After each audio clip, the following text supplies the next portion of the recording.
Cross your fingers, guys. Cross your fingers. I'm not live. I'm offline.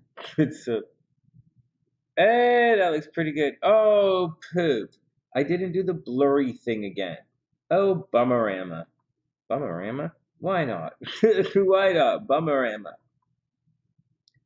Allow me. Oh, I'm congested again. I'm not drinking tea, guys. I've been drinking a lot of coffee. Oh, focus? Yeah, focus. Drop that a little bit. Sharper, sharper, sharper, sharper. Less sharp, sharper. Focus. Hey Wolfie, what's up? I hope you're having a super amazing evening. Yo, Cole, what's going on? And hey, K1, what's going on? I hope you are having a super, super, super amazing day. Maggie, what's up with you? I hope everything is cool as well. Oh, let's just take a minute, smooth our way into things. Isaac, what's going on? Guys, I have to complain a little bit about my habits. I've been eating too many carbohydrates. I've been eating too much granola, and I've been eating way too much bread, and I feel like a baby seal. Yeah, if I saw myself taking a nap outside the park, I would probably club myself. I just put myself out of my own misery. I'd be like, "Hey, Zeddy, how you gonna get home?" It's, although baby seals are good in the audience, right? Because I was like, they're always good at comedy shows. Shut up, sir. What are you talking about? Well, I'm just killing some time until more people show up, until more of you guys show up, and then we'll cruise in and we'll start. We have a reading to do from last night. I missed the tarot reading last night. We'll do it. Hey, monkeys, what's up? I hope you're having an amazing, amazing day. Oh, Gabrielle. I just been thinking, a couple of things, they add up very quickly and then snowball, and then you go like, but by that time, I'm at the stage right now where I got it, I recognized I flubbed up for about 2 weeks, and then the problem is, I'm not at the beginning, right? I went to the gym today. I'm not at the beginning, but I'm at the stage where my body feels untrained for the discipline associated with, getting back in shape. And so, and for those who work out, or those who diet every once in a while, or those who take care of yourself, you know what I'm talking about body discipline. And sometimes body discipline is pretty easy. You're like, all right, frig it. I'm going to fast today, or I'm not going to eat any bread, or I just jogged for 7 miles. I think I'm going to have some rice, like, or something like that. Or, anyways, whatever it is, whatever part of your training cycle that you're in. The one I'm in, after the goof off stage for 2 weeks, trying to get back in, it's difficult. The body discipline's not there. So when I wait, which means there are way off the hook cravings, and my body is really craving salt, and it's really craving things like breads. So, bleh, and those are the things that really gross me out when I eat them. So, like, it grosses me out a little later. Feels good when I eat them. And so, that's the stage I'm at. I warn everybody. I warn everybody. You take a cheat day, you cheat a little bit is one thing, but if you really flop off, coming back, you're gonna have to go through the physical, you're gonna have to go through the mental, and whatever, man. Whatever. I'm just saying. What are you saying, Sonny? You feel a little bit bloated? Yeah? Yeah? Is that what you're worried about? Is that what you're complaining about, Sonny? Your man panties are a little tight right now, huh? Your stomach is hanging, got a little bit of muffin top going on, Sonny? Is that what you're bitching about? Yes. Yeah. Oh my God, what is that? All right. Okay, that's what I was. Okay, I'll calm it down. Okay, what are you guys talking about? Hey Cole, what's up? Hey monkeys, what's going on? I hope you're having an amazing day. Hey Cole, I hope you're having an amazing day as well. We'll do the astrology on the Ukraine in a sec. Not on the Ukraine. I'll tell you the astrology in a sec. Who else is in the house? Maggie's here. Maggie, what's up? Thanks, Maggie. That's really sweet. Tina's in the house. Oh, Erica, what's going on, Erica? Oh, yeah, seriously. This is pretty easy. What did Wolfie say? Ah, whatever. It'll come back up. Oh, why am I doing astrology on the topic? Well, we're in astrology. What did you think you're turning into? Like, do you think do you think this is chatterbait? Do you want me to start stroking my rock? Is that what you're looking for on the internet right now? You're tuned into a thing that says astrology. With all due respect, that's a pretty silly question. It's an astrology channel. We do astrology on the channel. We do music on the channel. And that's the deal. Good question. Good question.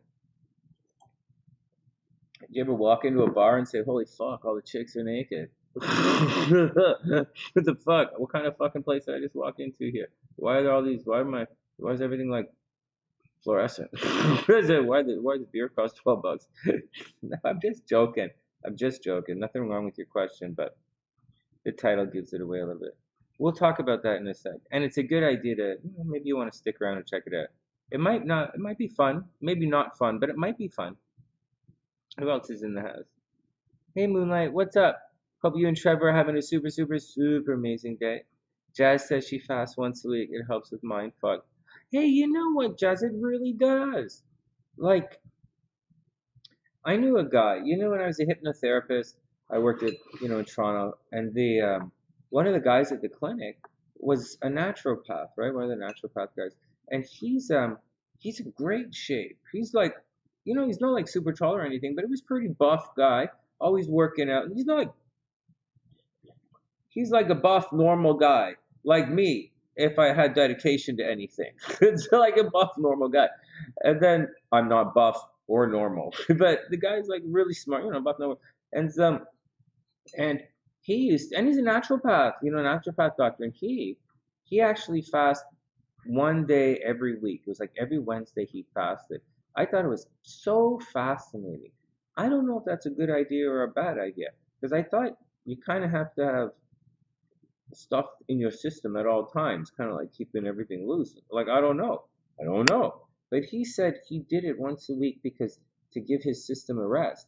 Now, this is a guy who is one of those graze constantly eaters. He's always eating a little bit, always grazing. That was the philosophy, and he really did. And he said because he's always grazing, always eating, he would take a day off to, to rest his digestive system. I don't know if that's a good idea. I don't know if that's a bad idea. I'm just telling you what the guy did. The guy's not Arnold Schwarzenegger, but at the same time, he's not like, he's not Johnny Mnemonic either. And so, like, the guy's in pretty good shape. So, anyways, I actually started a couple of weeks ago I went on a full fast a couple of weeks ago. I did a 36-hour fast. I stopped eating about 10 o'clock on Saturday night, and I didn't eat again until Monday, like at 1 o'clock. And I felt pretty good. The goal is to, at my stage, is to train the body to do that. I'm not doing it every week, but like I want to train my body to not have problems doing that. And so I know it seems a little bit weird. I'm not going Joe Rogan on you guys, okay? I just said I'm eating a lot of motherfucking bread right now, okay? That's what I said. I'm also said I'm lifting weights and my legs are fucking tired from stepping on the goddamn step machine. That's what I'm saying. It's too fucking cold to go for a walk outside. So that's all I'm saying. That's all I'm saying. I'm not going Joe Rogan on you guys. So, and by going Joe Rogan, I'm not about to get really popular either. No. So, but I tell you that I could feel a little cleaner the next day, but the next day I was weak. So I think if I kind of get used to it a little bit, I won't be weak the next day. I know you guys worry about things like, oh, I'm going to be hungry, oh, I'm going to be hungry, oh, I'm going to be hungry. After a while, you don't get hungry. The only reason in my mind that I'm getting, but once you start to eat, once you start to eat that little bit of, like bread or cereal or like whatever it is, then you're gonna like crack out. You're gonna whoa, like you're gonna have to have a feeding frenzy. So watch out for it. Be careful. You remember a couple of last night or the night before, Gabrielle was saying about oatmeal. one of the things oatmeal's so good for is that although it's dense, like calorie dense, it makes you full for a long time. Oatmeal is the shiz, and when you eat it with fruit, it's like pie. It's like you're eating dessert. I love it. Now, but you do get a feeding frenzy. That thing gives you a feeding frenzy. So, but what I'm saying is, it's not what I'm saying. I kind of jumped the track here. So I know you guys are. I know the thinking is, oh my God, I'm going to be so hungry while I'm fasting. And we're not talking about going a week, right? We're not saying you got to go 22 days in the desert. We're not saying you got to not eat as you try and wait for that, upset cancer to return your phone call. You feel like all pissed off, waiting for that Aquarius to give in. Like, it's not going to fucking happen. You just so. Anyways, we're not talking about that. We're not at all. We're talking about taking these. We're talking about just making it through a day, just taking a bit of a fast, Or say you want to fast in the morning and just eat, say 6 or 7 at night. It's like in the brain, it's tricky the first couple of times, but after a while, it's really easy. It's really easy, and you don't even feel it. But again, once you break that little fast, you're going to be ravenous. I don't know what I'm just telling you guys. So that's the thing. The thing to watch out for is on the other side of the fast. So the Monday after the long fast, I really was weak. I was weak, but it's not. But I've been in situations before where I had a full day fast, and the next day I felt very clean and very strong and very lean. I felt good. This time, not so much, but I think this time I have a lot of toxins in my body. So that's the deal with that kind of thing. Hey, Freshie, what's up? I hope you have an amazing day. It's great to see you. What's up, Jazz? Yeah, black coffee. Yeah, lemon water. Exactly. It's, Jazz, I got you. Yeah, it's totally. Yeah, that's the secret. The soup and protein shake the next day. Yeah, I'm gonna work into it. So when's the next big? I don't think it's gonna be this Sunday. Oh, another thing. I think so. Totally, totally, totally, totally, Jazz. I'm totally down with that. I think I'm not gonna do it every week. I'm not not training for anything. I went for a jog last week. I realized something. I'm out of shape. Okay, I give both my belt and my pain in my knees say I have to lose about 5 pounds. It's okay. It's okay. We'll get back in shape together. All right, next. Yeah, Gabrielle, it gets easy over time.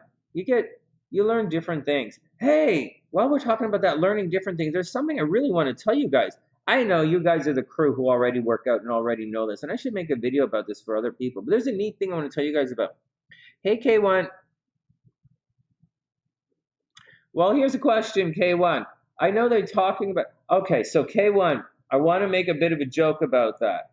Okay, so let me ask you a question. Why would the United States Pluto return? Okay, why would you look at the United States? I know you didn't do it.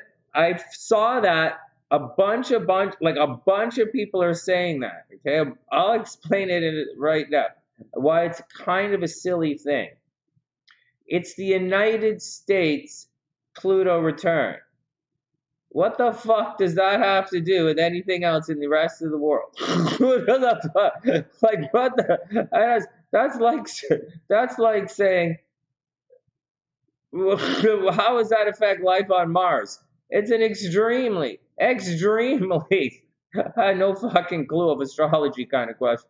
But not you. I know you're asking, and I'm not pointing you out at all. I read that a little earlier, and I laughed. I was like, what the fuck kind of stupid shit is this? What kind of fucking stupid things are these people saying?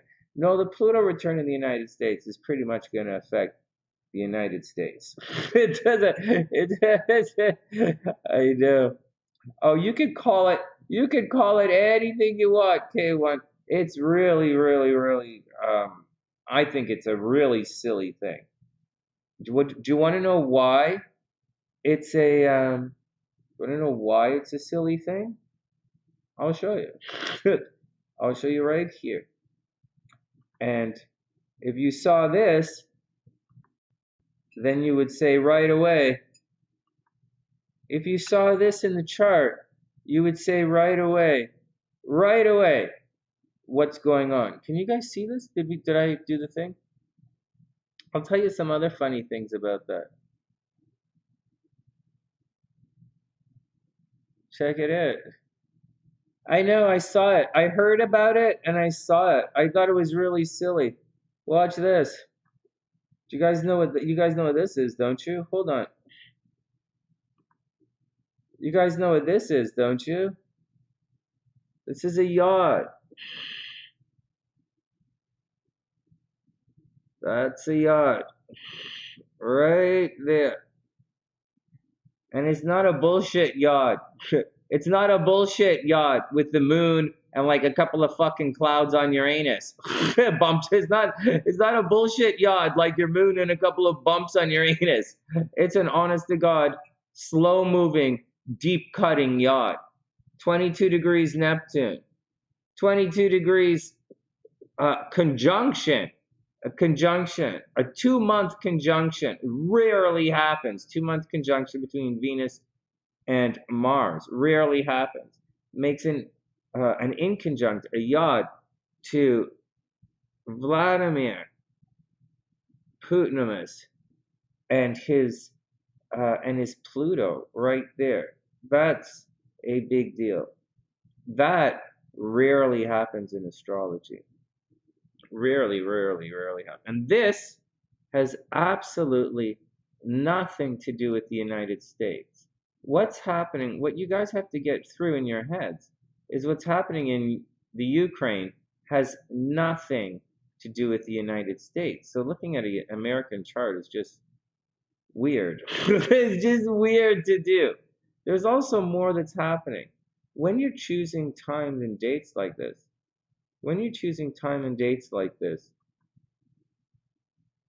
you can't just say Mars is making an aspect to Uranus, or Mars is making an aspect to Neptune, or Mars is going to do this, or Mars is going to do that.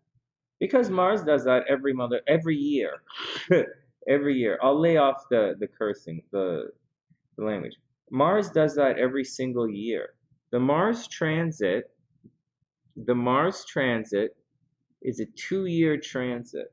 So every year, it's a 2-year transit. So every year, it hits it on one side, and every year it hits it on the other side. So that's the way it is. So the Mars hits it square, makes the aspect from a different side every year. Not really that big of a deal. Aspect, from a different angle. That means conjunction one year, opposition the next year. You guys got that? 2-year cycle. Additionally, Venus cruises through this every year. So it happens every year. I don't think Russia invades the Ukraine every year. I could be mistaken, but I don't think so. Okay, so that's the thing. Anyways, these are all things to watch out for. But there isn't but having said that, there is something that's happening, and this thing's quite obvious, and we talk about it all the time as well. There's something else. You guys have to ask the right questions. And it's like that sports astrology stuff I talk about all the time. If you ask the right question, it's really easy. But when you ask the wrong question, or you look at it from a messed up angle or perspective, or a different one, it just becomes a little tricky. Most of the time, we're looking in the sky and saying, what's going to happen? What's up? What's going to happen? What's up? And sometimes you get it right, sometimes you don't. Sometimes, like there was a lot of weather that was happening, right? Some really difficult weather patterns that the world was going through. But unless you're like looking for weather, you're probably going to not look at it. Or, that's the way it is. If Russia wasn't building up on the Ukraine, let's really understand this. If Russia wasn't building up forces on the Ukraine, a Ukrainian borders. There's no reason in this chart right here that would indicate that one country is going to invade another.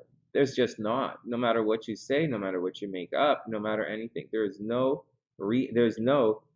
like World War II. I think there was a grand cross in the sky. Like there was a big deal, or World War One. These are big deals.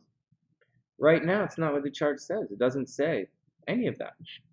What it says, what we have as prevailing energy, is what we've been talking about constantly for the last couple of weeks, and we'll continue to talk about here on the channel until it's done. It's this Mars-Venus conjunction in the sky. It's an unusually long transit, which puts an unusually, it puts an unusually large or great emphasis on that particular astrological element. And whatever that comes into contact with over the 2-month period, it's going to absolutely intensify. But what's going to happen? What's going on with this thing? And I'll tell you guys something. As I was looking at this, and I made videos about this, and I was looking, so here and why I tell you guys you have to watch out. I do know people are saying, oh, wow, it has to do with the United States, Pluto return. I don't see it, just without, I don't really want to pull all these charts up for you guys. Just not in the mood here, because this, we're doing this live, and we've looked at the United States Pluto return before. The Pluto return of the United States, that's things like American Revolution. That's things like the January 6th insurrection. That's things like the United States thinking about restructuring, Pluto, tearing down, restructuring. The American borders, right? Around the world, the Americans are pulling themselves back home. They're coming home. They're pulling out of other countries and they're returning to the United States. The Pluto is restructuring the concept of the United States. And so the United States concept of everybody is welcome is sort of changing into the American concept of now build walls around all the other countries, bring all the Americans home, and not do international trade. That's what it's turning into. Then there's nothing wrong about that. There's nothing wrong about that with the United States. Now, if we move that a little further, just a little further, because the United States is part of the world, that philosophy that's going on with the United States, this goes back a little further to what happened right here. This was at 22 degrees Capricorn. And this happened, if you guys remember, in January 2020. That was a very eventful time in the world. And that time period is part of I think a 32 to 37 year cycle because of the way the planets orbit. And that cycle there was the Saturn, Pluto, with a little bit of Jupiter on the outside. With a little bit of Jupiter on the outside. That was the cycle that we were going through back then. And that was the cycle of the coronavirus. But you guys have to pay attention. It's not just... Oh, fuck. Can they hear me? Yeah. But we're visually frozen?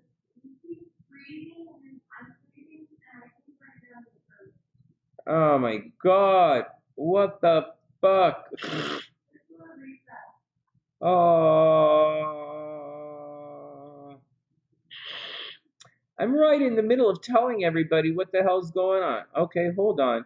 Something is wrong with this thing here. I really don't want to refresh my computer because I took all those pictures for the horoscopes already. I did all the horoscope stuff. I just don't want to. Okay, hold on, guys. Hold on. SLC told me we're frozen. Can you guys hear me? No, we're frozen, right? What the hell's going on?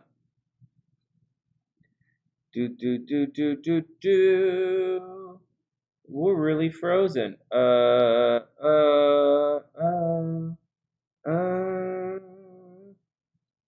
Fuck.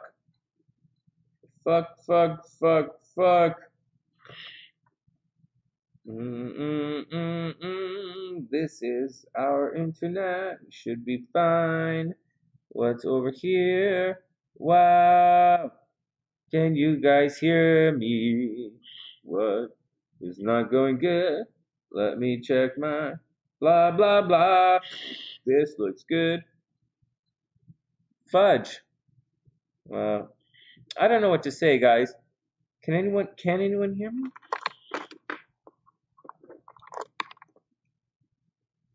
Hold on, putting my headphones in. We might have to turn this into a podcast. Fuck.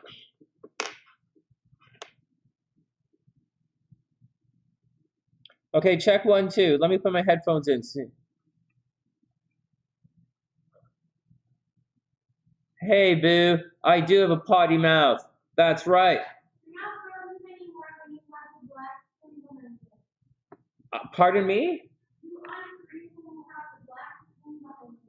I'm unfrozen? Should I let it go? Let it go. Be one with the rain and snow. Let it go. I'll let it go. You know why? Because the cold doesn't bother me anyway. All right, fuck that. Let's get back to this bullshit Ukraine shit.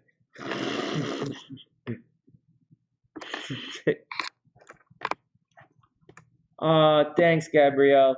But that's okay. You know why? Because the cold doesn't bother me anyway.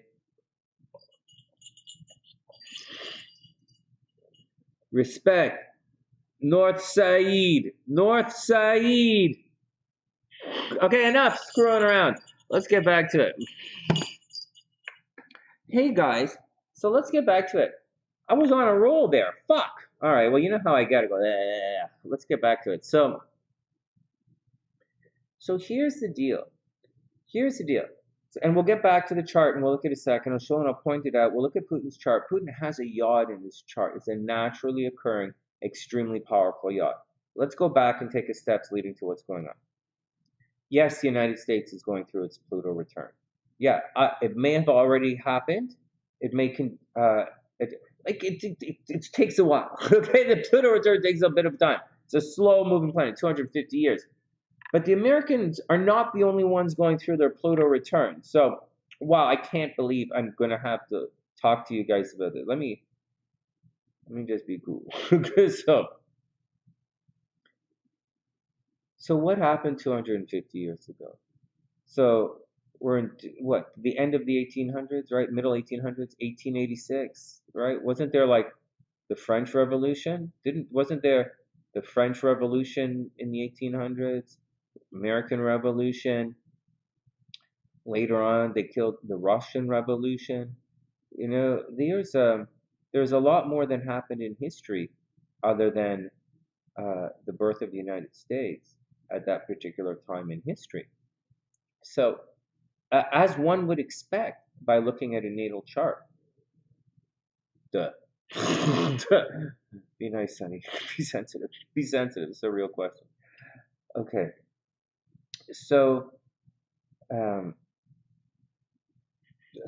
it. So the United States is under a lot of pressure from the Pluto return. But this is something we've spoken about for the last year. We had a big conversation about this because last year was the energy. Last year, the United States was and this year, right? And like I said, it takes a couple of years. The Pluto return is really slow. And we talked about the Americas going through the Americans going through a change in political structure or a change in ideology, a political structure and an ideology. It's a normal thing. There's another cycle here in play that you guys might want to be aware of before you post like fucking jack donkeys on social media. Here you go. There's the cycles, they kind of go up and then they go down. Right? Watch this. I'll show you guys a little thing here. So let's go back to something simple. So cycles, you know, if this is your line here, whoops, let's bring this in here. Things are going to go up, things are going to go down, and things are going to go back up, and they're going to go like this. And actually, this is like your biorhythm, or this is stuff you see. This is something you'd see in a chart all the time. If you looked at different charts, this is another way of looking at charts. And so this might be really good, or it might be one particular way. And this down here is like it's a different way. So if for one 250-year cycle, you might be here, you might be here 250 years. And then here you might be like, hey, let's do it again. Now, this isn't really how the cycle works, okay? But I'm just saying that there are times we go through it and it's there. We go through it's here. What does this mean, Sonny? So this coincides with something else. The last time, and let's go back to what I was talking about here.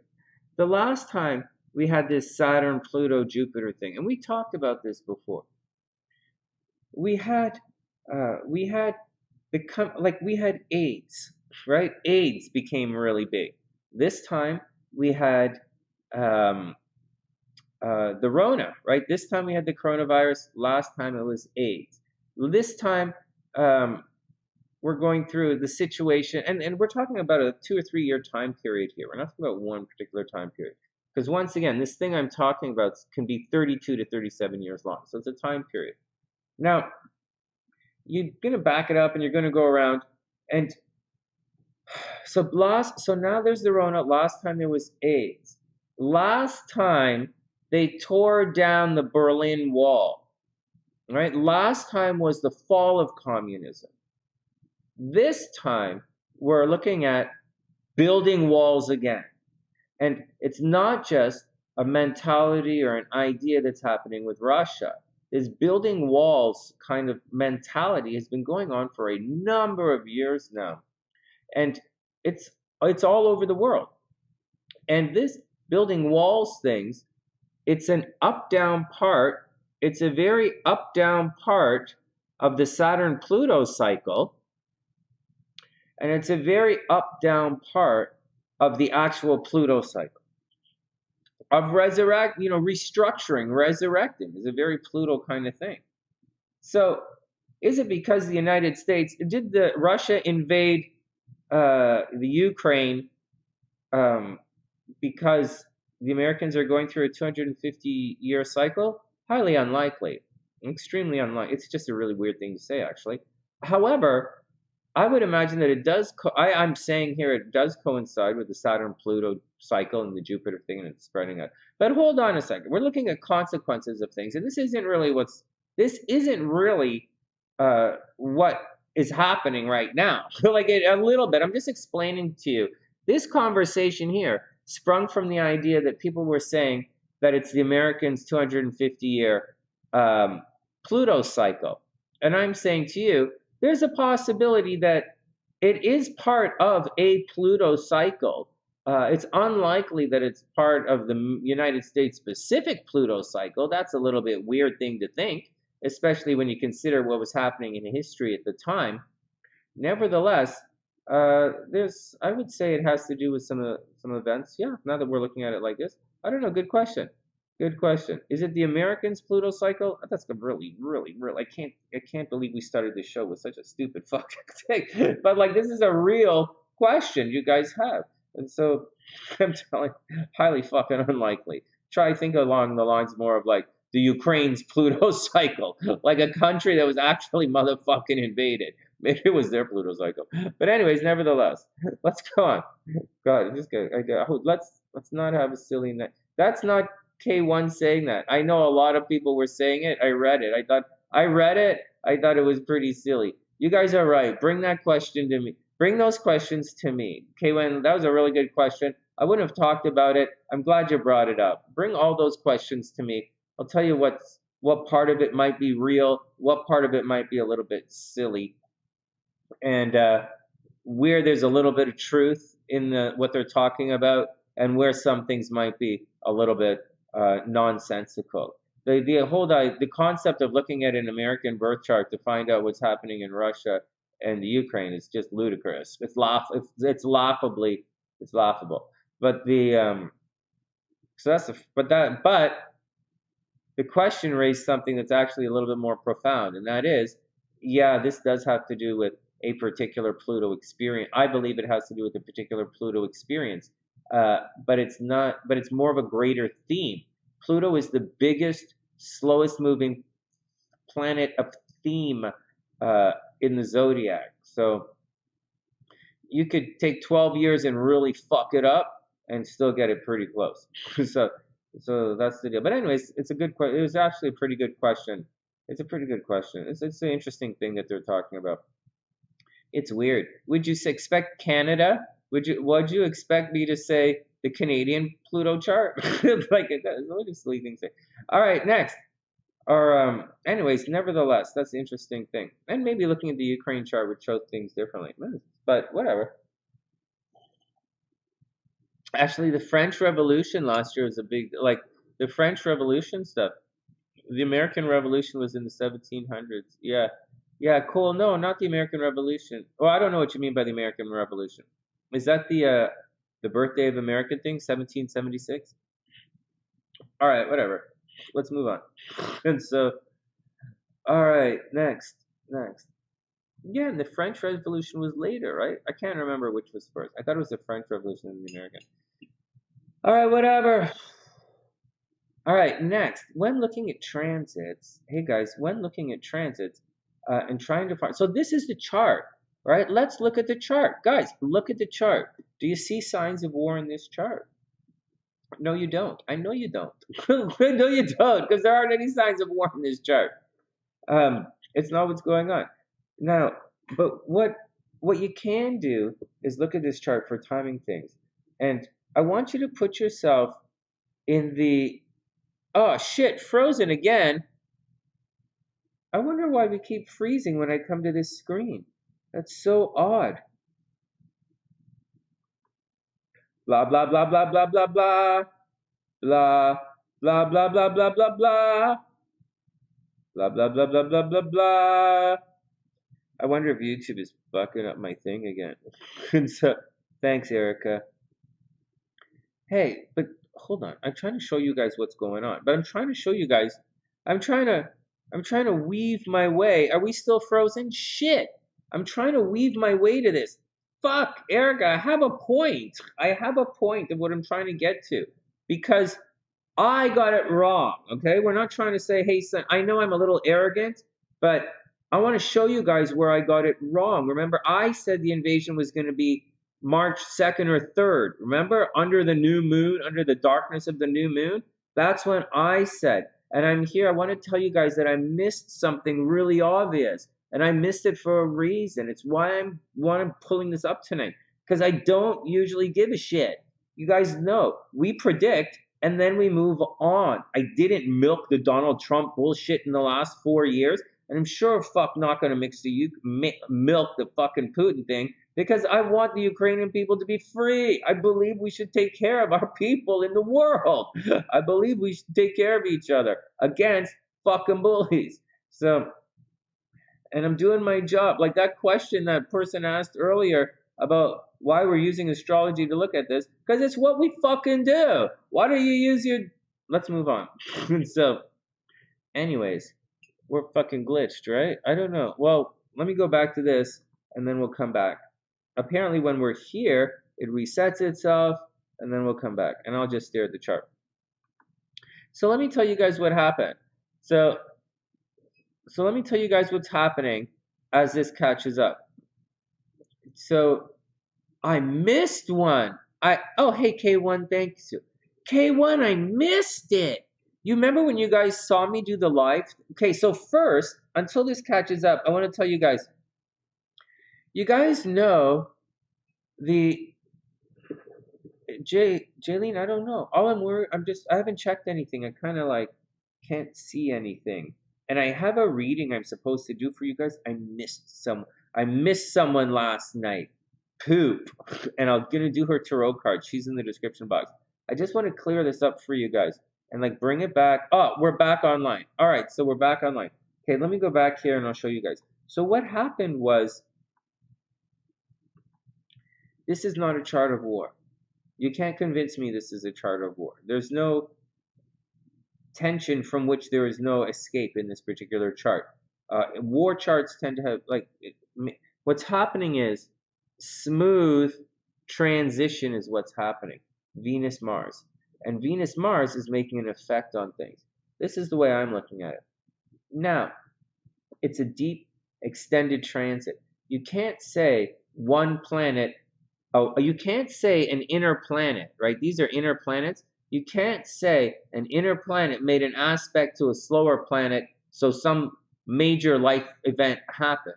It doesn't work like that because it happens every single year, sometimes 2-3 times a year. So that's just it's a foolish thing. It's just a foolish thing to say.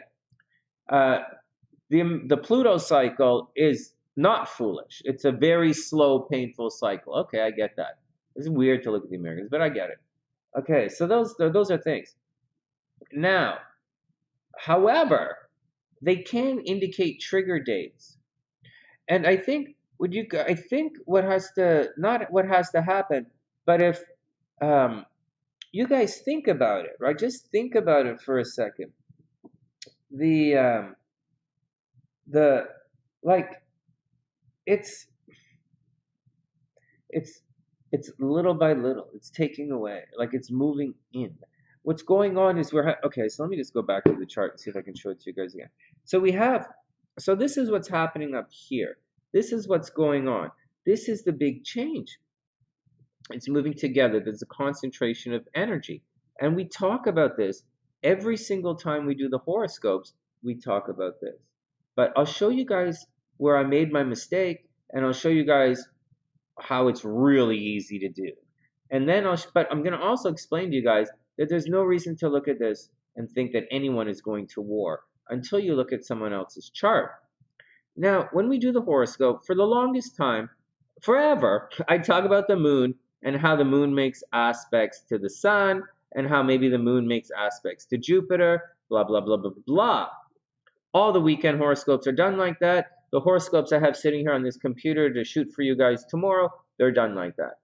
In addition, because I do the horoscope several times a week, I talk about Venus for the love horoscopes, and then I talk about Mars because, you know, I got to tell you guys, if you're going to get into car accidents, or if your boyfriend's going to cheat on you, or someone's going to give you some sex bumps, like, you got to know that thing. So that's what I focus on. Now, because, you know, I care about you. I'm reading the horoscopes for you guys. I'm writing the horoscopes. Now, we talk about this when these guys, now, once again, those guys are not usually conjunct like that. They are usually conjunct for 10 days a year. Now they're conjunct for 2 months. And when they're over here, you know, like this, I'll say, oh, man, it's making an aspect like that. Oh, man, it's making an aspect like that. No big deal. Seriously, no big deal. Except right now. Right now, it's very easy for mistakes to be made and not actually see a couple of things. And that's very clearly what I did. So we're talking about, and there's one more thing that goes into what I'm saying. See, as a Western astrologer in the United States, I am thinking very much about from our perspective. I'm not American, of course, but I have a perspective on, you know, Western perspective. And, you know, so we're looking about things like, when will Russia invade? Those are questions. When is there going to be a war?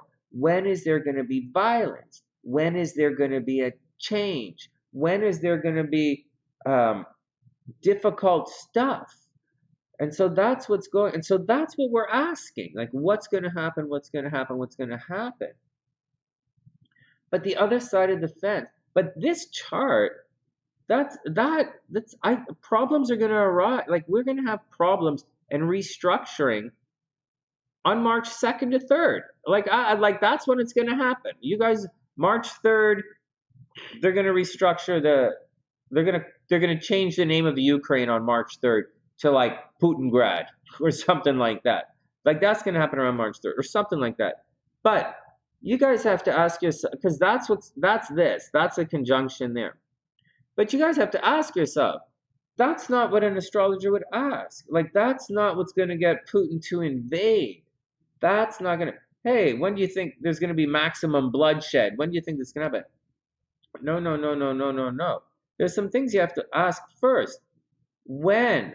What? And you can see it. Looking at this chart, you guys can see exactly what I'm talking about, and you can see exactly what I missed, and I'll show you guys in a sec.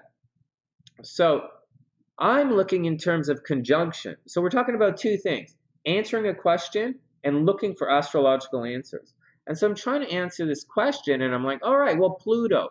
Now, I have a biased reason for looking at that. And the biased reason is because, like, my parents are sick. I'm going through a big change right now, and I'm worried about some stuff, So my opinion is biased. But watch this. Watch this.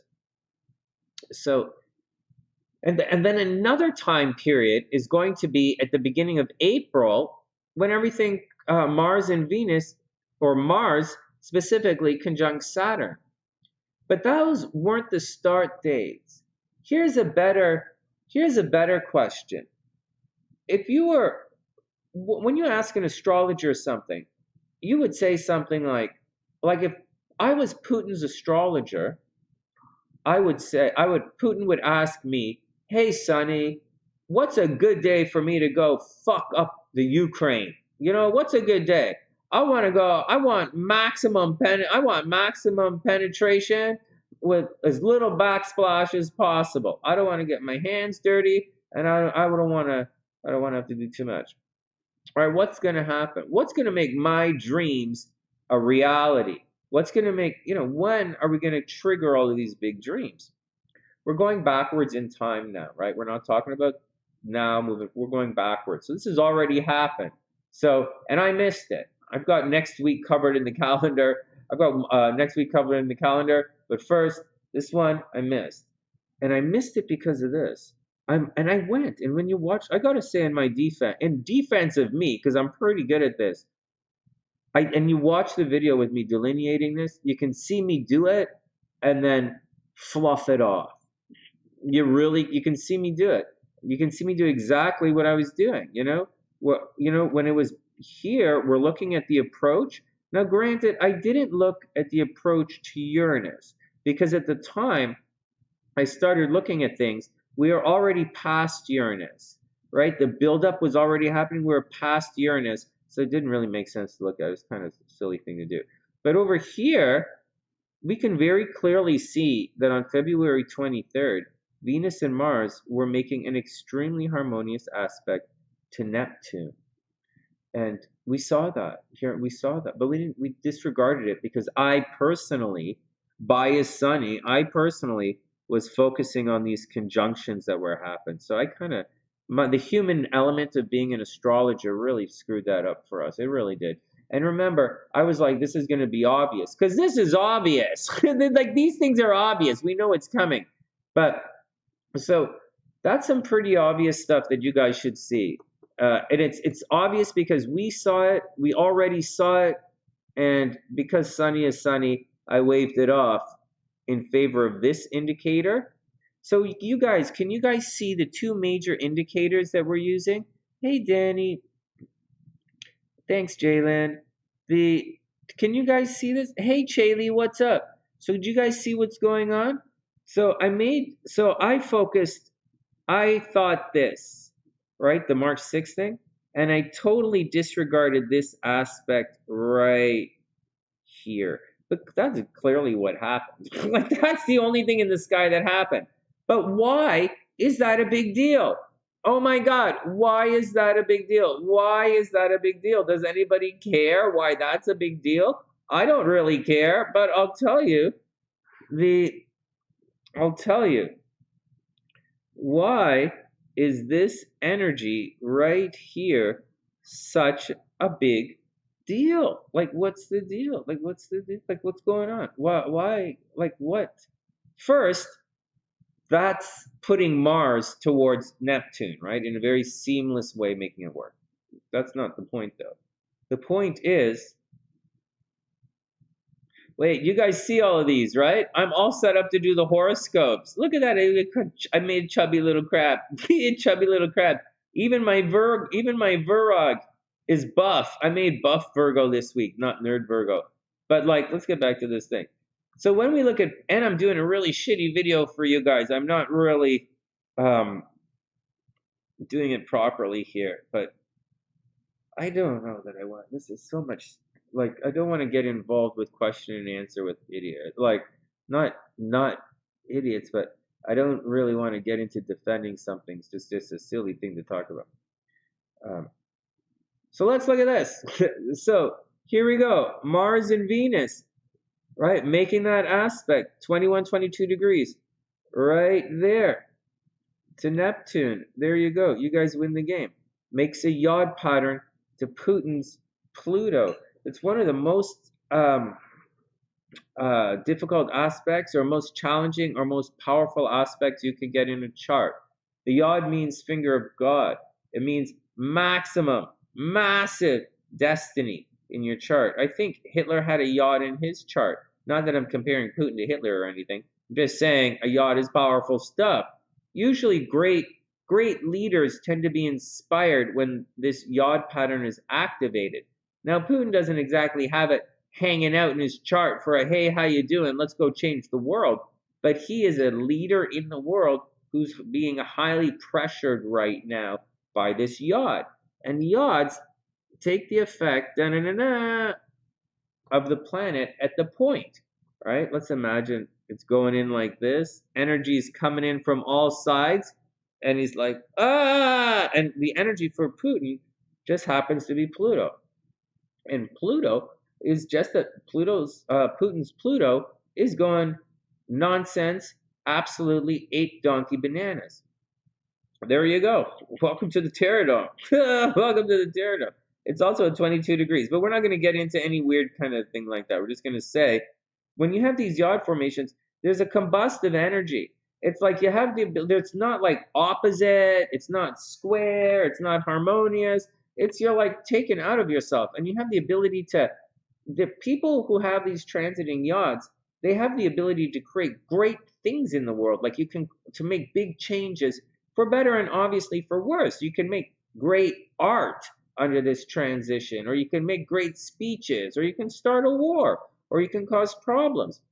Usually it's, they get out and they do it. It's not really implosion upon oneself energy. That would be a grand cross. When you guys have a grand cross in your chart, you guys usually implode upon yourselves and go crazy.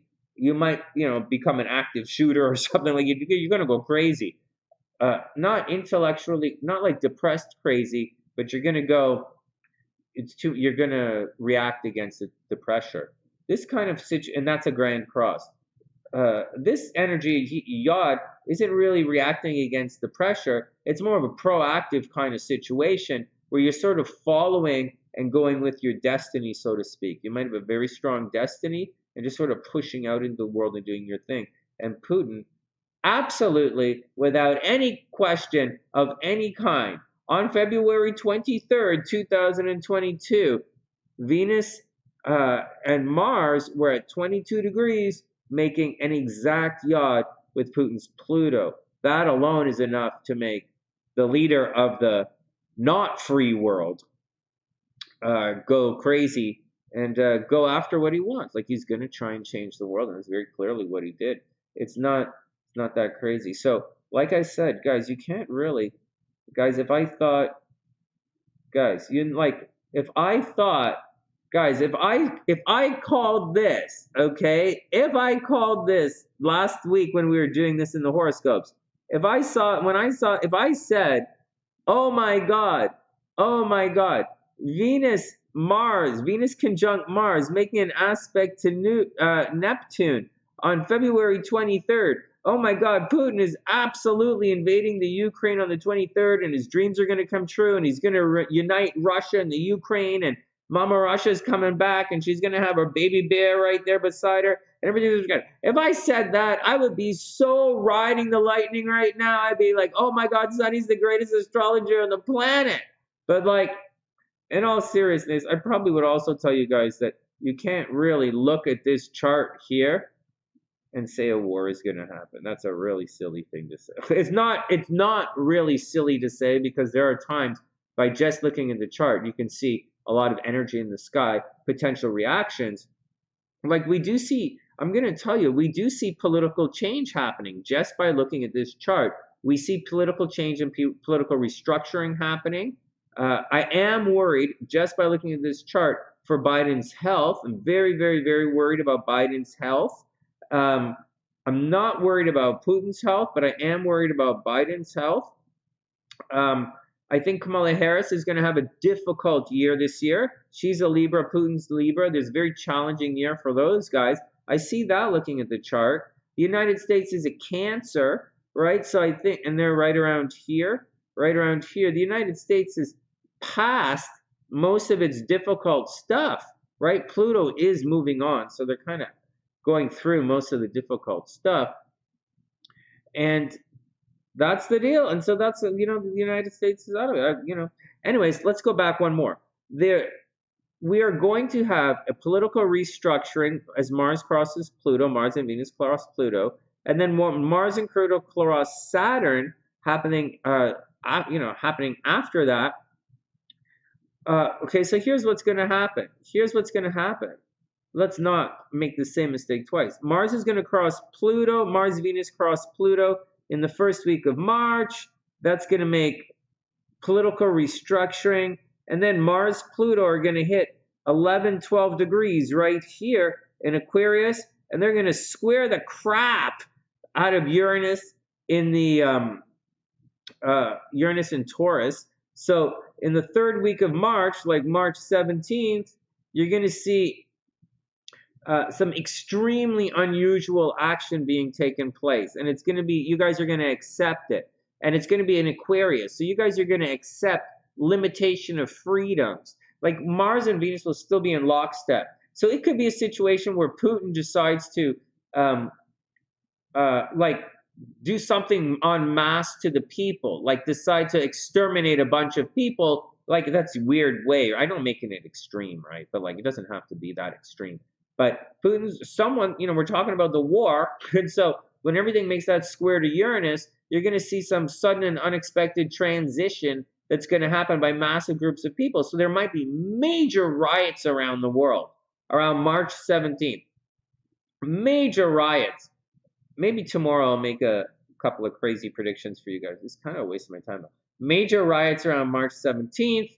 And then after that, the first week of April, you guys are going to see when it crosses Saturn, you're going to see the world absolutely freak out. That's your timeline, guys. Do you see how it works? That's your timeline. That's what's going on. The next event is March 3rd. Something, it's going to be expected. I would say on March 3rd, they change the flag of the Ukraine, or on March 3rd, they fly the Russian flag in Kyiv. Then on around March 17th, 18th, they're going to have a major kick in the happy sacks. And then April 6th, we're going to just have to break action. And those are the dates to keep in mind. Those are the dates to keep in mind. And that's how you would judge it. We wouldn't necessarily, once again, say go to war or anything by looking at this chart alone. But we can see the reaction of what's happening. Once again, if you look at Putin's chart, you just look at his chart, take a sec, you can see that he is going through a massive change right now, and he right now does have the power to change the world, for better or worse. For better or worse, and who am I to judge? I'm not Russian. So, it's a good question. Can I tap on the number? What? All right. Yeah, X has 4 grand crosses. That's a lot. That's a lot.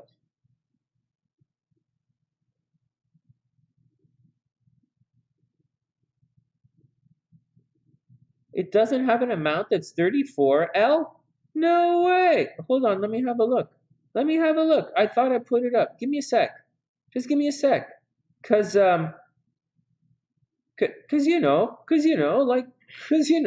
gets set up and then it's not set up. Hold on. No, you guys, let me have a look. Oh, there's no space. Does it still work? Yeah, there's a space. Okay, hold on. Let me have a look.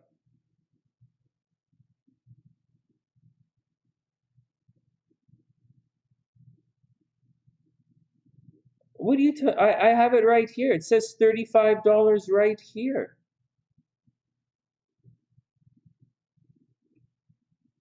I'm not sure what you're talking about, guys. I just had a look. It says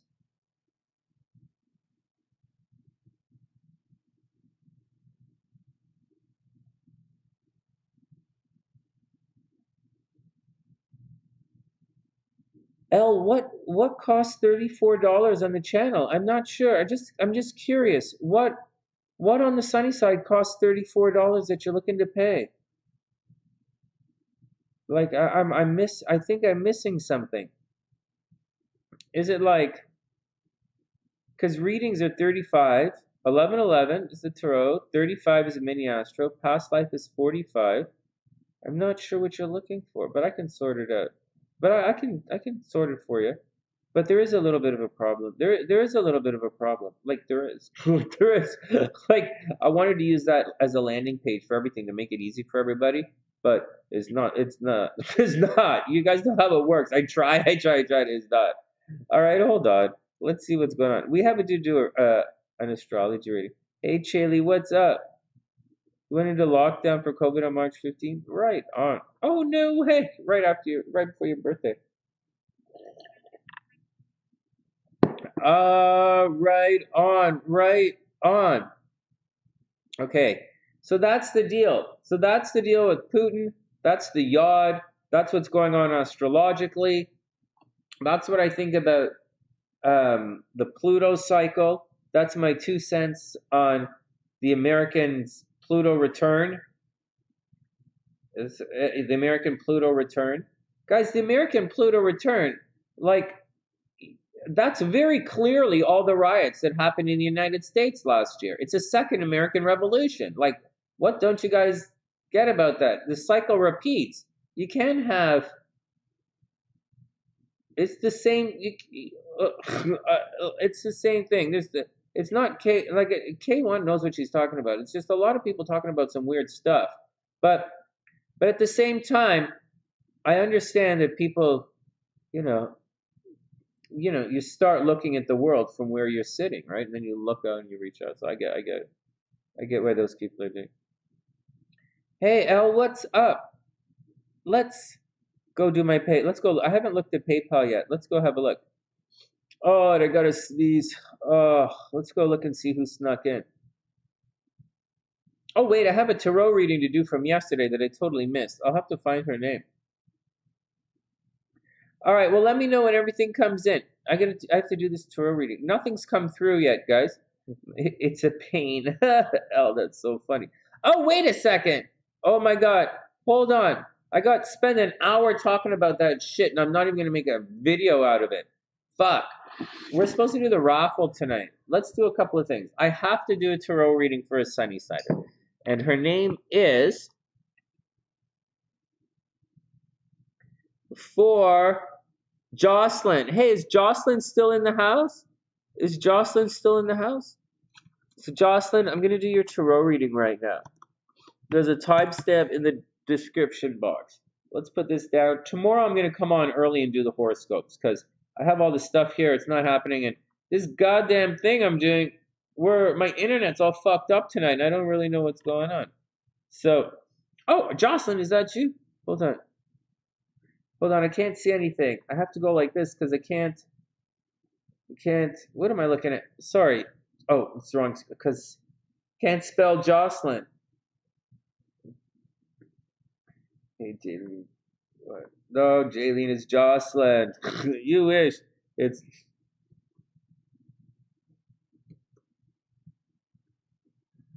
Oh, man. What the fuck?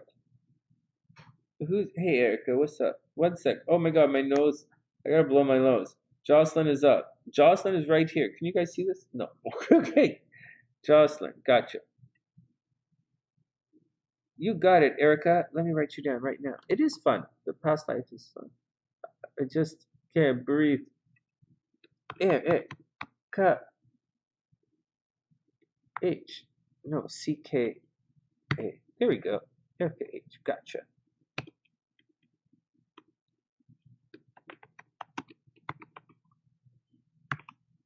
All right, Erica. I gotcha. All right, Annie. Have a super amazing day. Oh, wait. It's Saturday over there. All right, let's do it. Jocelyn is up. let me just pull up Erica's chart so that we're ready to go in a sec. But why can't you see? Are we really lagging? Oh my God, we're really lagging. Oh God. So, okay, what am I looking for? Oh, Erica's chart.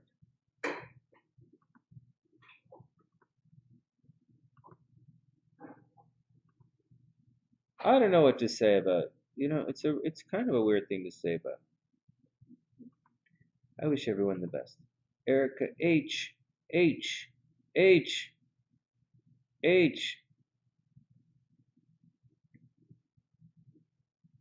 Oh,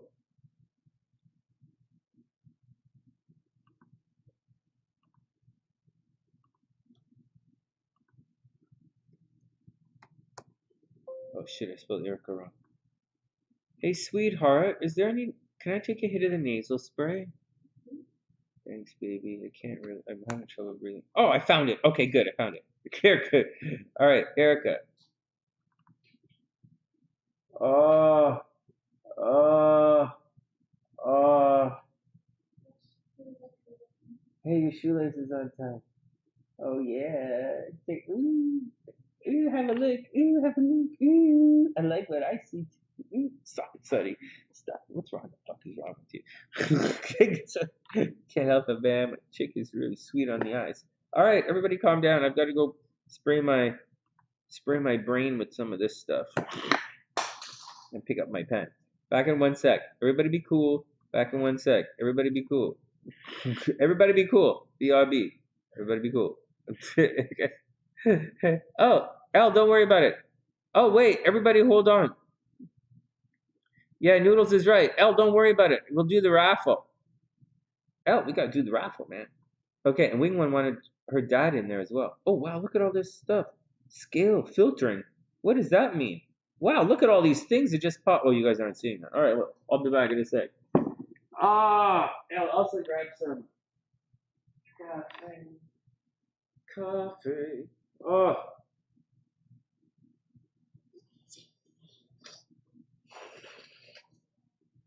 Oh.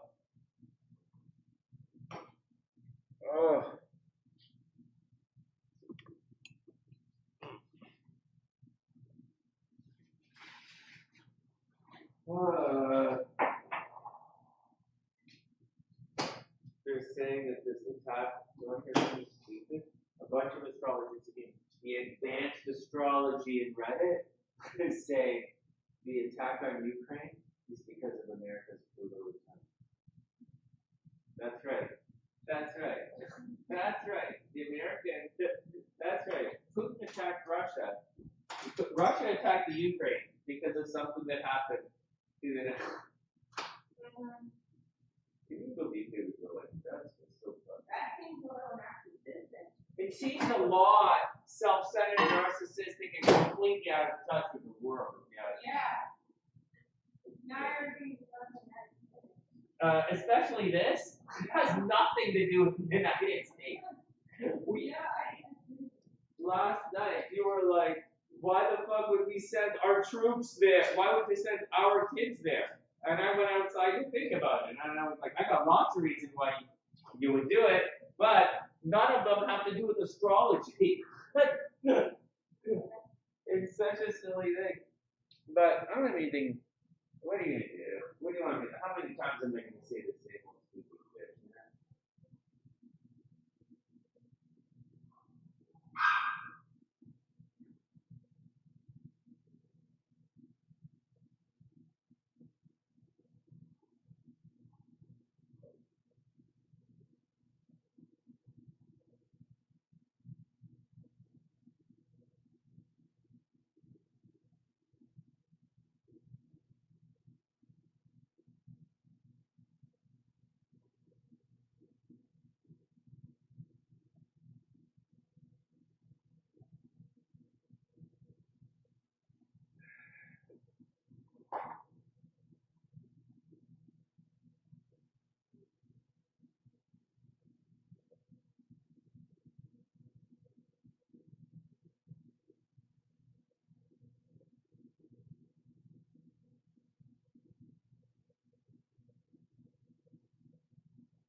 It's funny, man.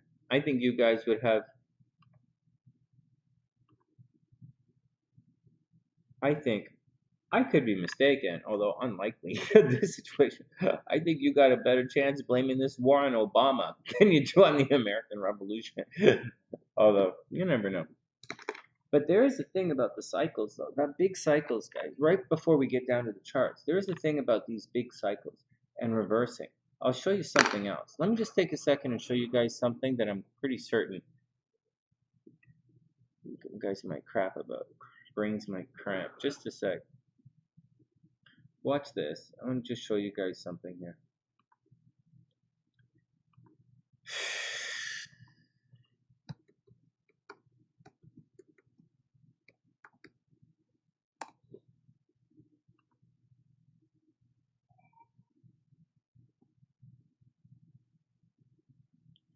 Alright, watch this. Watch this. Why am I showing you this? I have no fucking idea. But I'll show it to you. Excuse me.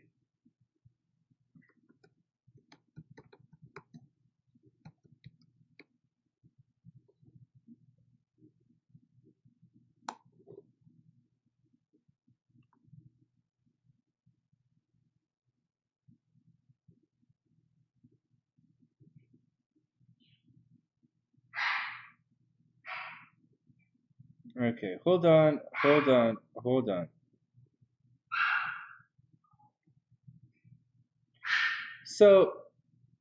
So I want to show you guys something. So Jupiter conjuncts Neptune every 12.5 years. Guys got that? Jupiter conjuncts Neptune every 12.5 years. Stick with me. I'm going to say this again, nice and slow. Hey, Jocelyn, what's up? I have you down for a tarot reading. Hold on. Jocelyn, I think you're going to be up right away. I have you. Oh, yeah, happy birthday. Wait, no, I missed your birthday. I think you put in for an 11/11 tarot reading. If I made a mistake, let me know. But I've got you, and we're going to do your tarot reading in a sec. I just want to show everybody this, and then I'll reset the timestamp because I put your timestamp for a couple of minutes ago. Oh, shucks, my ukulele fell. And super, super, super, hope everything is cool. I didn't forget you. Oftentimes, I don't finish all the readings, right? I often don't finish the readings when we get around. Okay, I just want to show you guys something about these grand cycles here before we move on. So right here, this is a chart of the price of oil. And this is a chart of the sky right now. Loose Putin thing. Let's just go to this properly. So this is the sky right now. Jupiter, which means big, is approaching Neptune. This happens every 12.5 years, right? 12 years, 12.5 years, whatever. Now, why is that important? We're talking about larger cycles, right? We're talking about cycles when people freak out, this, that, and sometimes weather cycles. Remember I told you guys as Jupiter enters Pisces, there's going to be big water. What I didn't tell you guys is this is going to happen twice. There's an effect, and for those who ask me whether we do the astrology in sidereal or tropical, it's whether Vedic or Western, we do it twice. As Jupiter enters Pisces in Western astrology, we are consciously aware of things like big water. And later on, when Jupiter crosses the critical degrees over here in Vedic astrology, and it enters Pisces in Vedic astrology, then we're going to look at big water again. And, I tell you these things, but I don't always show you these things. But that's what's going on. All right. Now, what else does this mean? I was looking at this because well, oil is like certain stocks and stuff. Anyways, Neptune tends to be oil. Neptune's one of the things is oil. And when Jupiter makes this aspect to Neptune, it's one of the things that indicate a rapid rise in oil prices. It's a 12-year cycle. And when we switch over and we come to here to a chart like this, and let's make the screen a little big. No, you guys can see it, right? You'll see that right now in 2022, right? This ended at December 2021. I have no idea what the price of 2022 is, but it's it's on the way up. There you go. It's on the way up. I don't know where it is now. They said it's over $100 a barrel, so that would be right about here, spiking up again. And then you go back 12 and a half years. We're in 2022, so through 2010, right? So what happens is right before the cycle, there tends to be a major spike up, and then it drops down, and then it starts to rise again, right? And markets anticipate what's going to happen. But then you'll see something that gets all fucked up. And here's what I want to point out. I'm showing you this cycle because there's a positive and a negative to some of these situations. So sometimes, because the last time we had this Jupiter-Saturn, the Pluto-Saturn conjunction, this is Jupiter-Neptune. Last time we had the Pluto-Saturn connection, which we're talking about, brought in the Rona and brought in the lockdowns and it brought in the restructuring and maybe it drove Putin a little bit crazy and made him focus on the Ukraine. He's clearly playing a very slow, very long game with regards to the Ukraine, very clearly.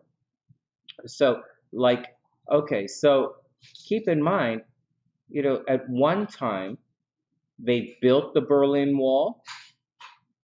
Then, during the next cycle, they tore down the Berlin Wall. And now, at this point in the axis, they're trying to reestablish these iron curtains, or in the case of, sometimes real walls, more walls, like a border wall between Mexico and the United States, just like there was a Berlin Wall between East and West Berlin. So, and just like Putin's trying to raise the Iron Curtain. So I'll say it again, there was a building of walls, there's a tearing down of walls, and there's a building of walls. Just like you see in this chart, there's a spike in price, there's a drop in price, and then there's a spike in price, and then there's a drop in price, and then we get back up to the spike in price. Is it exact? No, there are other things involved as well. There's a push and pull, and the push and pull from other factors will cause a delay. You see there's a little stag in the price right here. It traded sideways for a little bit. Right here for the longest time it traded, whatever. And then so that's what's going on. So that's what's going on. You have to be prepared for the up and down of the cycles. And you just got to be prepared for it. Or not. Or not. You could say, I don't know what you could say. All right, so that's going on with that. It's something you should keep it's something, these larger trends in astrology is something you should pay attention to, because the larger trends are going to help you figure out some of the smaller trends when you want to know in which direction to turn. So that's the deal for that. Let's get back to some other stuff. All right, let's get back to having some fun. All right, here we go. Did I pull up ErickaH's chart?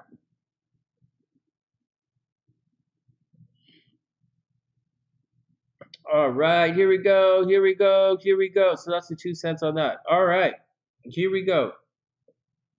Let's close that. So ErickaH's going to be up in a sec, but everybody cool down. We are going to spin the wheel, spin the wheel. ErickaH, I hope you have your Aquarius boy on love dial, because we're going to play spin the wheel. Woo! Sonny, it's called spin the bottle. Can't you go Superman something? Well, I gotta confess, normally I Superman my horse.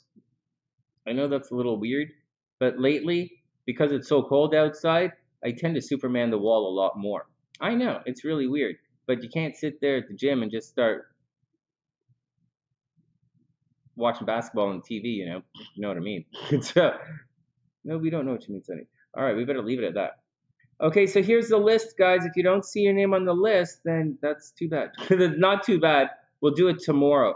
We'll see how many people, when we do the weekly horoscopes, we'll do this again. My computer's really freezing though tonight for some reason.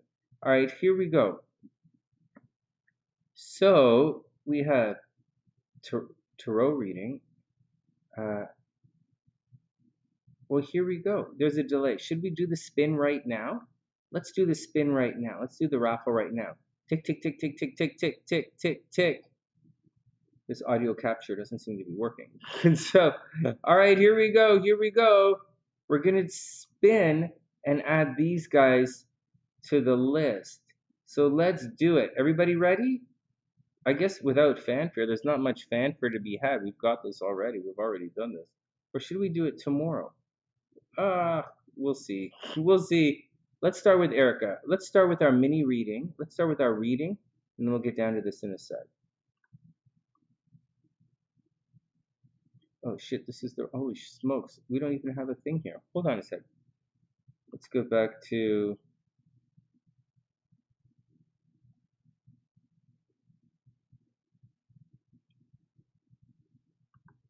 all right, Jocelyn is up.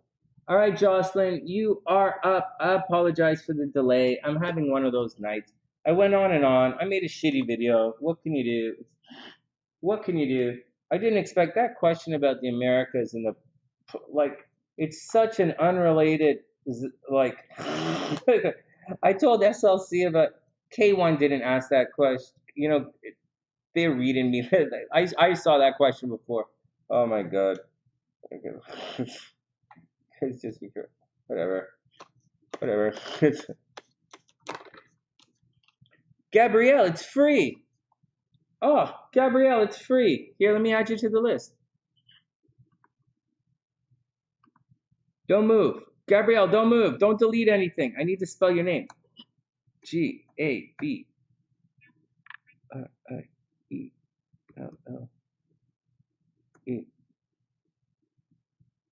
Down. Well, Gabrielle is you. Okay, you're the only Gabrielle on the channel. All right, you're in the list. I might do it tomorrow instead because I'm getting a little bit. I'm losing a little bit of steam. I have you on the list, Gabrielle. I'll do it. We'll do a past life thing. It'll be fun. Or we'll do whatever, whoever wins. But the let me get down to Jocelyn's thing.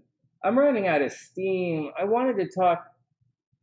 You know, I really did miss the Putin thing. I really did get it wrong. I said it was going to be the first week of March. I really did. And I really am kicking myself in the foot because I really did see that I really did see it making an aspect sweeping across like that. And I really did point it out.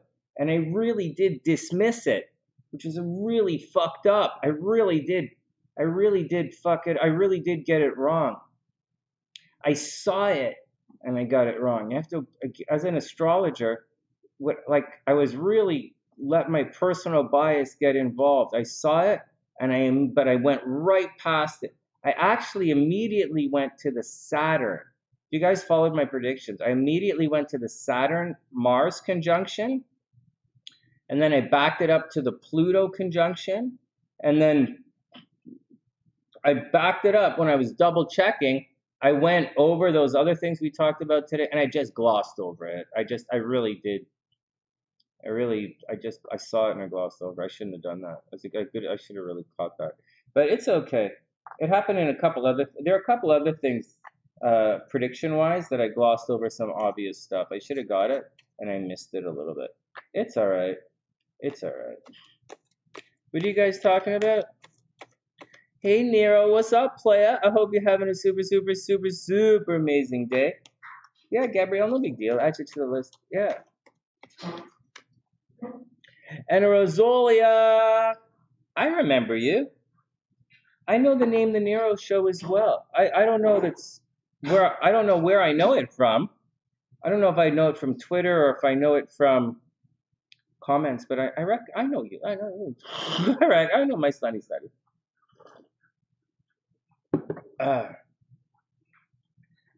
That's one of those questions, right, Beast? Isn't that isn't that a paradox? Isn't there a name for that kind of a paradox? If someone claimed to tell the truth, that they were lying, would their statement be true or false? That's a question. That's one of those paradox things, right? Yeah. Thanks, Chaley. No, I'm on one hand, but you know, guys, holy goodness. You guys know if I didn't fuck it up, right? If I didn't gloss it, if I didn't fuck it up and I said, oh my God, it's Neptune. It's the 23rd. Holy shit. It's right here. I can see it. I'd be like dancing and bragging. And I'd be like, I'd be dancing with my Christmas tree and my zombie. And I'd be calling everybody in the world stupid. And I'm the best astrologer. You know what I'm like? But like, but I want to be sincere with you guys. You can't really look at that chart and say, yeah, I'll stop it, baby. You guys are, you can't really look at a chart and see that. But you could look at World War II and you could see a problem there. You could look at World War I and see a problem. And so it's what I'm saying about that. Anyways, when you look at Putin's chart, you very clearly see a big event happening on the 23rd. Very, very clearly. So that's the deal. All right, Jocelyn is up. Yeah, I know Nero's show. I know TheSunnySide. It's all cool. All right, here we go. Jocelyn is up. Oh man, I can't believe I preached all that shit about all that shit. Fuck that. From now on, I'm making videos. I'm only coming online to read cards, watch the basketball game. Tomorrow we're watching the basketball game and making sports astrology predictions. What? Well, I was like, fuck, I'll come online. I decided, because I was so bored, I decided to come online to make all my videos. I started that a month ago. It was the dumbest fucking idea I've ever had. Just sit there because I get distracted. Because I have a lot of bread in me. I eat too much bread. All right. Let me turn my vibration up. All right, turn my vibration up. Stop it. I just have 2 readings to do and then I get to get out of here. Jocelyn is up. Oh shit, I spilled my tea. It's a good thing all my computers are on. All my computers are on. Where's the towel that's beside me? Oh my god. Oh my god. Oh my god. Oh my god. Oh my god. Oh my god. When you're married, guys, when you're married to a Cancer and you made a little bit of a spill and you needed tissue.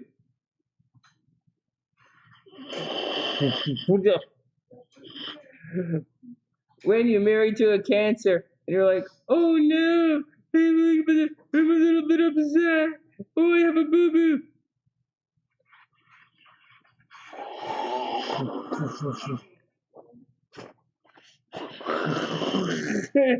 Okay, you guys stop. When you're married to a Cancer and you make fun of them caring about you. No, it's gonna hurt. Oh my god. All right, everybody stop. No, we don't make fun of crab love. That would be unwise. Those are, oh my god. Oh my god. I figured out, Eric, I figured out what's wrong with Joe Rogan. I figured it out. The guy's guilty of crimes against personality. That's what's happened. He's being anti-personality. No, he's not. He's being crimes against personality. Can you imagine? Oh my god, who's gonna... Hey, I have another question. I have a serious question. Anybody know who the fuck Lester Holt is and why the goddamn hell he's over on my fucking YouTube? Are you upset? No, I need it. It's a lot of paper time. Okay. Yeah. Hey Nero, you got that Lester Holt thing going on. Why you guys shoving Lester down my throat, man? It's a little weird if you ask me. It's a little... Anybody weird? And is it just me? Is it just me and SLC? It's just our YouTube on the TV that is like getting bombarded by Lester Holt all the time? It's a little weird. Don't you guys think it's weird that a YouTube news anchor by host, by name, when you consider the fact that, like, the news is on at a random fucking news at random hours. Barbara Walters, it was Barbara Walters. No, George Stephan, I don't know what the fuck that is, but Barbara Walters. Barbara Walters is the one of the top three, I would say. Barbara Walters is one of the top three journalists of all time. All time.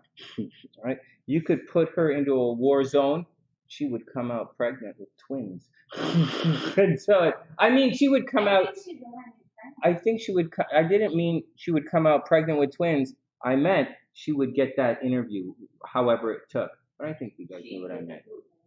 She'd get some Putin going on. Oh yeah, Barbara Walters at 105. Barbara Walters would make her way to that Putin. She retired. Oh my God, I don't know what she does. All right, let's get on with it. Everybody's here. All right, everyone's here. Let's get down to work. Oh, I only have 2 readings to do. I've been bitching for an hour and a half. I'm not bitching. It's just like some comments threw me off. I knew I was going to get thrown off by a comment, but I thought I handled it quite well. It's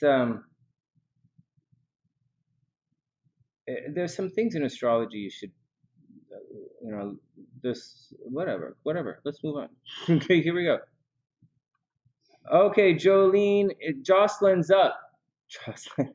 I can't spell your names, guys. I can spell your names, but you guys have so many different spellings for the same names. It's so cute.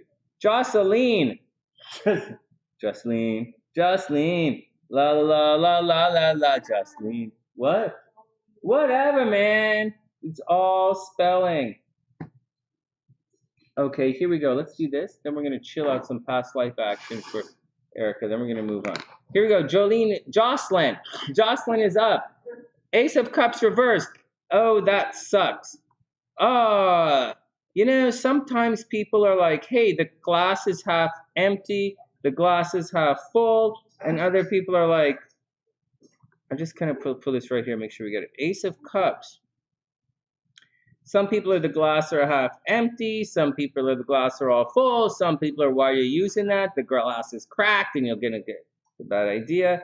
Jocelyn, this cup this week is reversed. I hate to say it, but something is going on.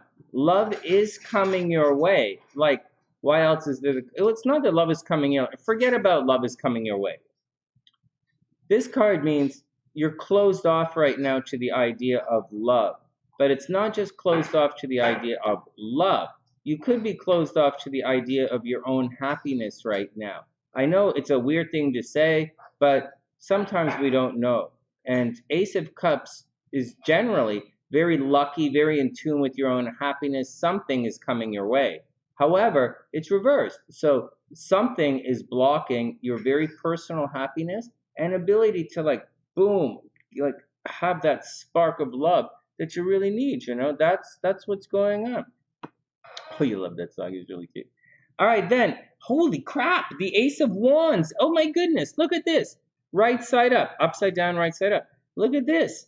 Oh my goodness. So Jocelyn, there's like, you have a legitimate new beginning coming your way, or like a legitimate potential, new beginning, potential, a spark, activity. It doesn't say whether it's begun or not, but it says it is. Now you might not really be open for the possibility of love, or you might have closed yourself off and not realized it. But the Ace of Wands says you're getting out there anyways. It doesn't mean you're going out there looking for guys. Like, it doesn't mean anything like it doesn't necessarily mean that. But it does mean you have the potential to start something right now. And it does mean you can be very, very lucky, right? Ace of Wands, Ace of Coins, very lucky cards. This is Ace of Cups, not Ace of Coins. And it's reversed, so it's not very lucky.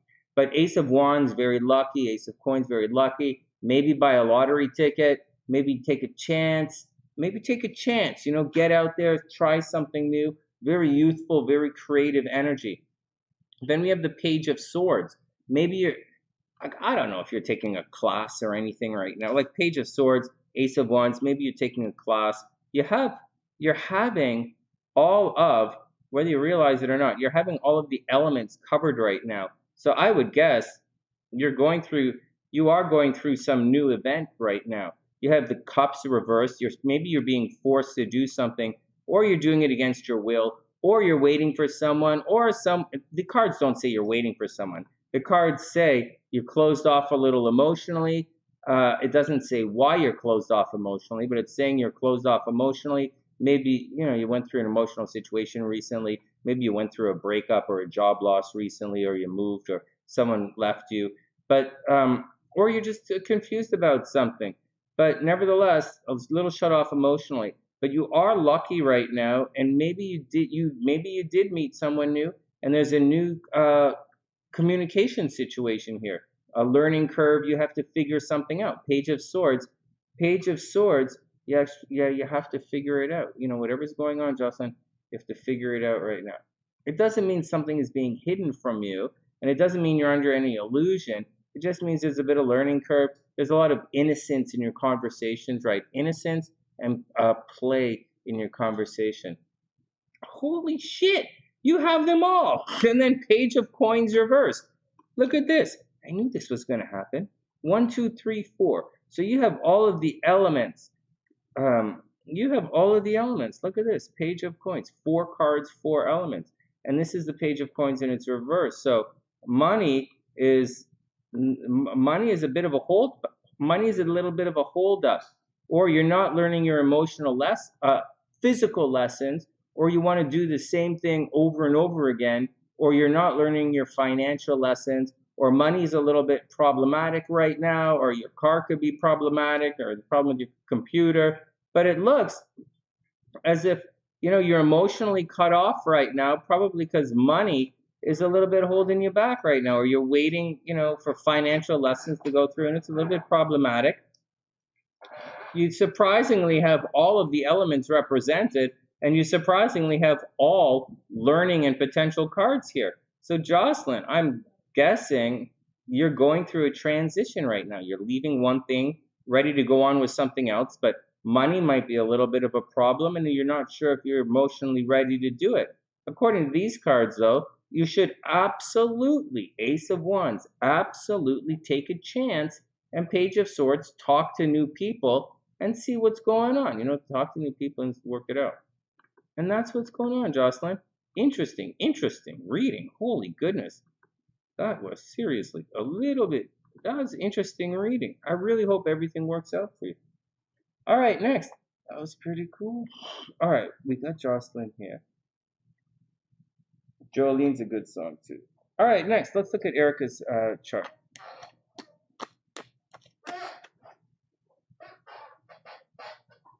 I wonder what's going on with stuff. Wow. Anyways, that's going on with the Ukraine thing.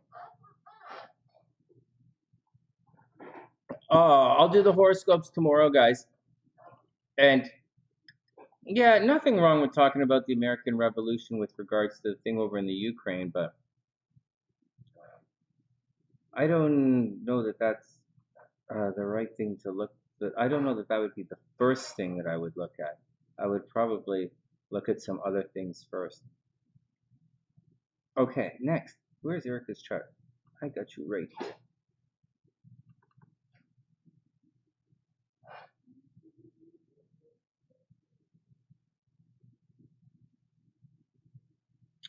Oh, you're taking your nursing entrance exam by the end of March, and you're studying this whole month. Jocelyn, like, come on, ace, page. What the hell? That's a lot of that's like 4 aces. Like 4 aces. What the hell? It's like 2 aces, 2 pages. That's like, I don't know what to say. I don't think I've ever seen that come up before. It's not on 4 cards. That's like, you have this, I'm stunned. Because yeah, new beginning, here we go. like, what are you going to do? Let's go, right? New beginning. Just take it easy, study for everything, nice and chill. You're welcome. It's like, yeah, what are you there should be no decisions. There's nothing being hidden. There's no it's like, let's 4 aces. Let's go. Let's go in the car. But 2 of them are reversed, right? Keep in mind, just keep in mind, coins reverse, right? Watch your money, right? Just watch, just be cool. Watch your emotions, watch your money. It's good, you know, nice and chill. It's a pretty neat, trippy read. All right, ErickaH, ErickaH,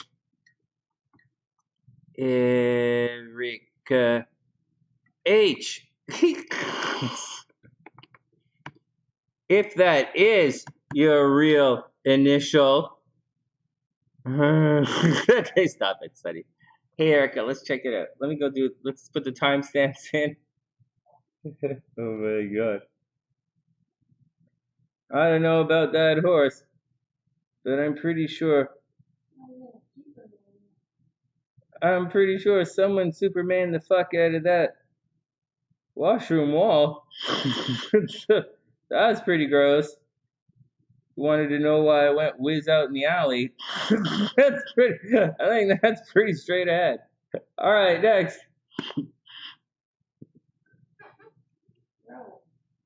Yeah, I know.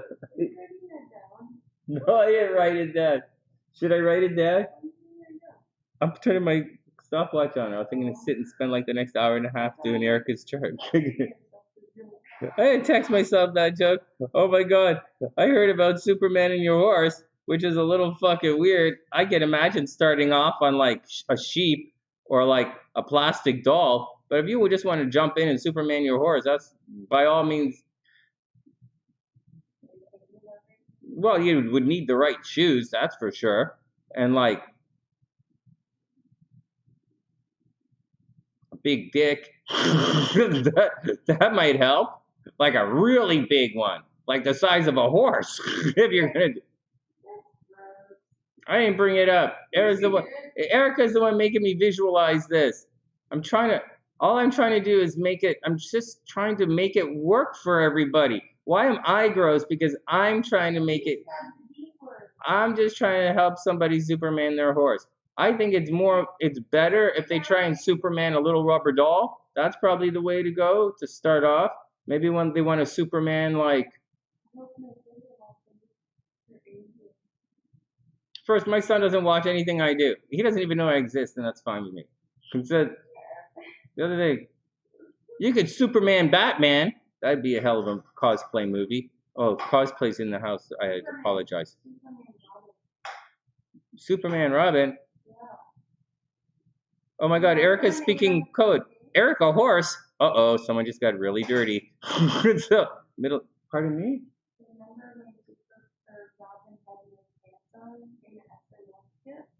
Robin had no pants? They did that point date thing. And Batman ruined her. I don't remember that. I just don't. But I'd like to watch that again. We'll come back and watch it. Let me do Ericka's thing here.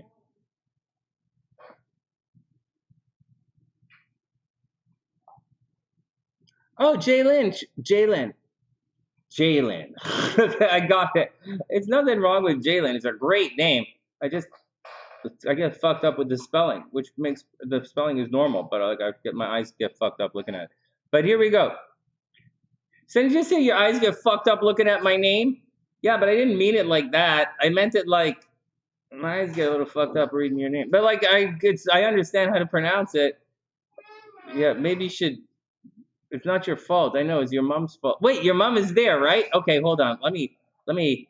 Someone, quick, Superman me. No, wait, don't Superman me. That's extra gross. Wait a second. It's a really pretty name. It is. Don't look at me like that. Why you gotta look at me like I'm an asshole? Let's get to the reading. Nobody cares. HBeast cares. HBeast name doesn't confuse me. It's a HBeast. All in one. It's hell and a beast. Yeah. All right. Jalen is compared. Okay, Jalen, check it out. This is for Jalen's mom. For everybody. We're going to do a past life reading on Ericka right now. And as we do it, I'm going to talk you through it. And I should make some videos about how to do a past life astrological reading, but it's not that I'm lazy. It's just kind of scattered. Scattered right now. Okay, here we go. Ericka is up. No more Superman talk. We gotta pull it back. Let's Batman for a while. How come no one Batmans their horse? Not Batman, I mean Robin. If Robin was on set, he'd be the fluffer, right? Yeah. He'd be a fluffer. Robin would be a fluffer, and Robin would be a fluffer. He would go get coffee. Robin would be in charge of coffee and extra cream. Right. And making sure things stay going. Yeah. Robin's job on set is to make things difficult for everyone. Do you guys know what Robin's job on the porn set was? His job on the porn set was to make things difficult for everybody. And by difficult, I mean hard. Yeah. So that's what I'm saying. What? You asking me what it was like to be a woman in a past life? Yeah. It was a difficult time. You know? There were things, you had to do things you didn't always want to do to survive. Oh my God, it was horrible. There was no equality.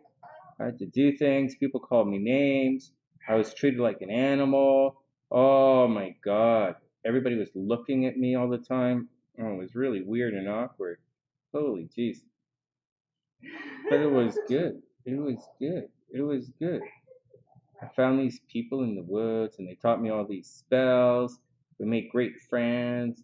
After a while, it didn't even matter that I stopped shaving my legs. And then they taught me how to read this book. What? Sorry. I don't remember.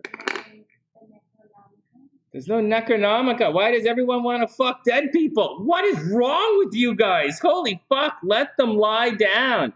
Why don't you get like a pornographer? Why you guys gotta need a necromonica? Why you guys always want to raise the dead? Let the dead fucking lie dead. It's the dirty spell book. The necromonica? The necromonicon. Necronomicon. How do you say it? Necronomicon? Necromonica is the book of the dead. Yeah. It's the book to raise the dead. Yeah. All right, let me read this. I'll see. Not do dirty things to the dead. Oh my God, leave the dead alone. Let the dead sleep. The dead needs to rest. Holy shit. The last thing someone wants is the fucking, oh my God. Last thing a dead person wants to do. You can barely fucking get living people to talk to me. Why the fuck would a dead person want to talk to me? That's not gonna end up good. Holy fuck. Alright, I can't get my own son to fucking return my phone calls. Why the fuck would a dead person want to speak to me? Oh my God. I'm just saying. I could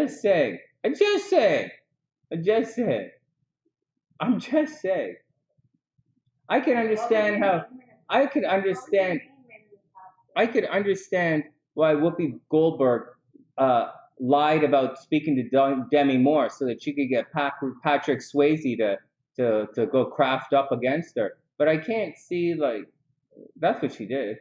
What do you think? What sign do you think you were? I was a Scorpio in a past life. Really? So my moon is, yeah. So you are whatever your moon is? It's a possibility. So I was a Libra. You might have been a Libra guy in a past lifetime. It is weird. All right, here we go. Let's do it. Erica is up. So here we go. For Jalen's mom, here we go. So for Erica, past lifetime. So when you're looking at a past life chart, it's a little different. The rules are a little different. We're the son of a gun. First thing we need is a picture of the chart. So there are three major areas of a chart that we look at. I might have been. Here we go. So let's start it again. Let's do Erica's chart. This is a past life reading. For Erica, I want to show you guys how we look at an astrological chart for past life readings. So there are many conventional things that people talk about in popular culture, and then there are other things that an astrologer might use to look at. There is a little bit of leeway in this kind of approach to things, but at the same time, you should use some common sense. And because, okay, so whatever, let's just go on, I'll show you. So there are three main things we look at to begin with. You want to look at the moon in the chart, you want to look at the south node, you want to look at Saturn. Saturn's your karma, of course. And then we're going to get into houses like the 12th house, maybe stuff behind the sun. And then we want to talk about the individual planets, especially if they're a bit debilitated. But Ericka's Venus is okay. Her Mercury is okay. So she probably didn't have problems in as far as love or thinking or communicating in a past life was concerned, just saying. Okay, let's move on. So the first thing we want to look at is the moon. The moon is your subconscious. In Vedic astrology, they say the moon is what you're thinking. It differentiates between, say, like Mercury, because Mercury, although Westerners think is what you're thinking, it's kind of what you're communicating and speaking, but also it's your thinking as well. But you got to differentiate in astrology between your mind, which is your subconscious, and your thinking, which is what you're thinking. So, anyways, neither here nor there. People tend to say moon, it's what you're feeling, but really we're talking about your subconscious articulating itself. You guys got that? And as far as that, if the moon is your subconscious in modern astrology, your moon carries with you all of your emotional learnings and lessons from your previous lifetimes. It's not necessarily your karma or your karma or your it's not your life lessons.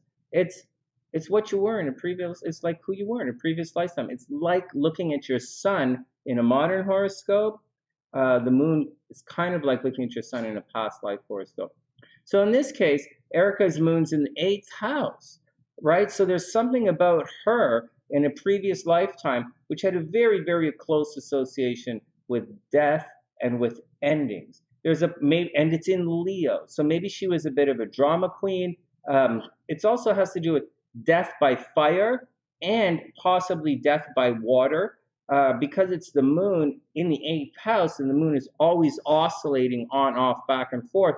And the moves very quickly. There's a possibility that she turned her back on someone in a past life who was really sick, or she turned her back in a past life on someone who was dying or was sick or really needed her. And in this lifetime, because her moon is in the 8th house, she's bringing that, and she has a bit of karma, perhaps, I don't really know, but I would imagine that she has to take care of someone, not like physically take care of her, because there's nothing in the 6th house. It's not like she's a nurse or anything, but she's going to have to be there. Like someone around her is always sick. Because Pluto's in the 12th house, there's a possibility that maybe someone around her has a lot of mental instability, or there's a lot of death around her, or she's going to involve herself with seeking things beneath the surface, right? Death, transition, and with the occult. I think in a past lifetime with the moon in the 8th house in Leo, maybe she actually was somewhat of a witch in a previous lifetime. And, maybe she liked to uncover secrets. Maybe she was a detective. Maybe she was a surgeon. She could have easily been a surgeon in a previous lifetime. She could have also been a killer in a previous lifetime, or she could have been a mortician. But there's something involved, the occult. She could have even been a priest in a last lifetime, except priest is kind of 9th house spirituality stuff and teaching lessons. So that's all really important in her past life. All major themes that would have happened. She would have been very creative, very expressive, very demonstrative. Again, maybe close association with death. And she might have been sick or had to take care of someone who's sick. And in this lifetime, she's brought that karma with her forward. In this lifetime, she has to watch out for death by fire. She definitely has to watch out for death by drowning. She's going to be around someone who's going to drown. I don't know if that's ever happened to her. I don't know if she knows this or have we ever talked to her. I would say pretty strongly someone around her is going to drown her in this lifetime. All right, next. Hey, what's up? All right, next. It's all cool, Jalen, whenever you're there. Hey, Sharma, what's up? Good question. All right, next. Let's check it out. So that's the moon, right? Neither here nor there. Next, we're going to look at the south node. Now, the south node, it's your past, right? It's the tail of the dragon. You bring everything in the south node with you into this lifetime, and then you try and snake it up and use it to support the north node. In ErickaH's chart, there's a lot of stuff. Energy is pouring into Aries. It's pouring into there. So in the past, and it does make, forget this red, it makes, we're talking about the moon. It makes a very harmonious aspect to the moon. So, and Venus is conjunct the south node. So we're looking at a situation where in a past lifetime, she was probably very independent, very, very, very independent, extremely creative, probably spent a lot of time at home. Her mother was probably very nurturing in a past lifetime. Hey, you got a beast. She was probably very nurturing in a last time, very loving in a past lifetime. In this lifetime, moving forward, she's going to bring the love and joy from the family moving forward. It doesn't mean she's going to not have problems with the family. Contrary to what that means, that past life lessons that she brings forward actually cause a lot of problems in this lifetime. She probably, with the south node in the fourth house, even with Venus there, is always going to have some kind of problem with her mom, always going to have some kind of problem with her parents, always going to have some kind of problem at home. Even though she should actually make a lot of money from the house, she should make a lot of money in real estate. But again, getting back, in her past lifetimes, there were a lot of emphasis on her being very individual, relying on herself, shining for herself, right? Moon and Leo, being the center of attention, me. Not necessarily me, but like doing it herself. In this lifetime, the energy splits, right? The energy focuses now. She has to put more emphasis on. Okay, I'll say that in a sec. So now she has to go from me to really focusing on we. The North Node in Libra. She has to focus on we. The problem is with Chiron right here, it's difficult to focus on we and our things, and it's difficult for her to rely on others because they're always going to let her down. There's always going to be some problem in with joint people and relations. There's always going to be some kind of nonsense there until she can find someone to resolve that karma. There's always going to be some nonsense. All right, let's flex back for a bit. So we talked about the south node just now pushing all the way to the north node. And ErickaH's south node is very me in the fourth house. And the fourth house, there's always going to be problems there in the home life and with mom. Even though Venus is there, Venus should smooth things over, but it's always going to be a bit of a problem. And then her ultimate goal in this lifetime is to push out to the Libra thing, which is we rely on others. She's going to have to rely on others at some point in her life. Now, another thing we want to look at is Saturn and its karma, because Saturn is the planet of karma. And her Saturn is right here in her it's in her third house right here in this chart, but it's also in front of her sun. So she's bringing with her a lot of karma related to communication and transportation. In addition to that, her Saturn is pretty close to her Mars. Not exactly super close, but pretty close. So she's probably always wants to be on the go, but like always wants to get out of the house, always wants to get along, always communicating with people. But at the same time, Saturn is there locking it down. So Mars is edgy. And Saturn is holding it back. With Saturn, it's a past life, it's karma. It's your current karma. It's what happened in a past life, you're bringing it forward. So something happened with communication with your brothers and sisters, and something in a past lifetime did something, and in this lifetime, you guys are bringing forward a lot of pain. You and your brothers and sisters bring forward a lot of pain. One of you might die. One of you might end up with like a real serious accident or major mental health situation or major disturbance. You probably, you might go to jail, you might have your movement restricted, people are always telling you what to do, and that's what the deal is. But it doesn't have to be like that. You want to get, you want to be expressed, you want to hear, you are dreaming, you do like to heal people, and it's what you do. You're going to put a lot of energy into healing people. Anyways, that's your karma. When you do that stuff, when you do the third house stuff, when you move around a lot, it causes problems. When you do the communicate with the brothers and sisters, it causes problems. When you're writing, it might cause problems. Even though you're a very good writer and you're very dreamy and you're good at helping others and you're great at healing other people, you can heal people with your words, but at the same time, it's where you're tormented. So even though you try and heal people and you try and help, you might be a social justice warrior, they all shit on you. Everybody shits on you constantly, and it's not something that you did, right? And you're always going to have problems at home. Okay, moving on. So that's all about your karma, your past life. Those three planets, those three aspects point to your past. Karma with some, sorry, I pointed to Venus, it's the south node. That's your karma.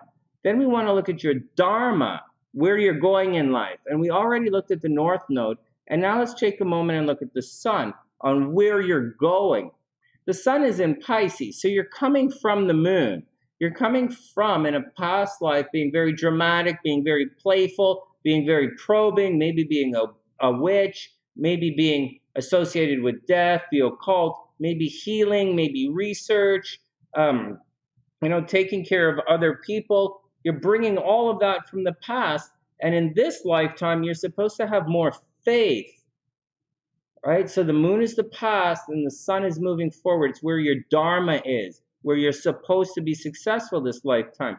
And you're supposed to be successful in this lifetime by partnering up with others, by letting others decide and choose, and by putting sun in Pisces is putting energy into healing other people. So it's taking all this 8th house witch stuff, like working with herbs or whatever, and moving it all into the 3rd house about studying and telling people and spreading the information directly about all of that information that you're bringing from the past. The only problem is your Saturn is right there, and that karmic lesson is a difficult lesson to learn. And that's the problem with all of it. I know it sucks, but that's it. And that's the gist. That's your mini past life reading. There's a little bit more. There's 12th house stuff going on.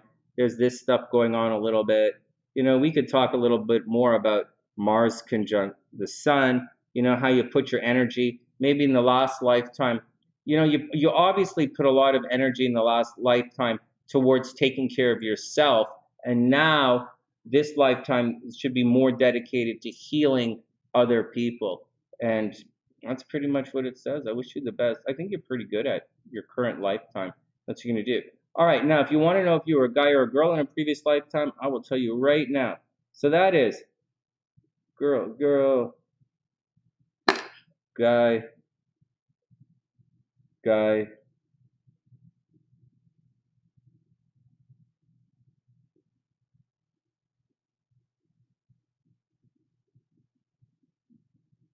okay, hold on. So you were guy, girl, guy. You were a guy. Ericka, you were a guy and Ericka, you were a guy in a previous lifetime. You were definitely a guy in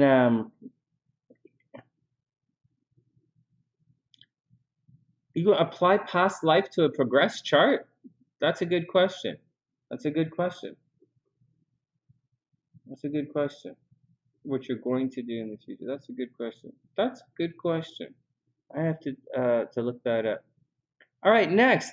All right, Ericka, so there you go. So that's how it goes. Hey, Gabrielle, you get that? Did it make sense how we're looking at it?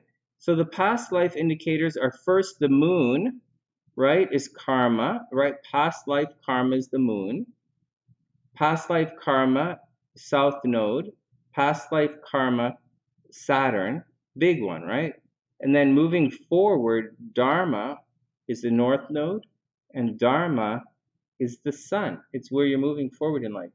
But in a lot of astrology, when we're timing things, you don't want too much of a major conjunction to the sun, because that's going to burn up your energy.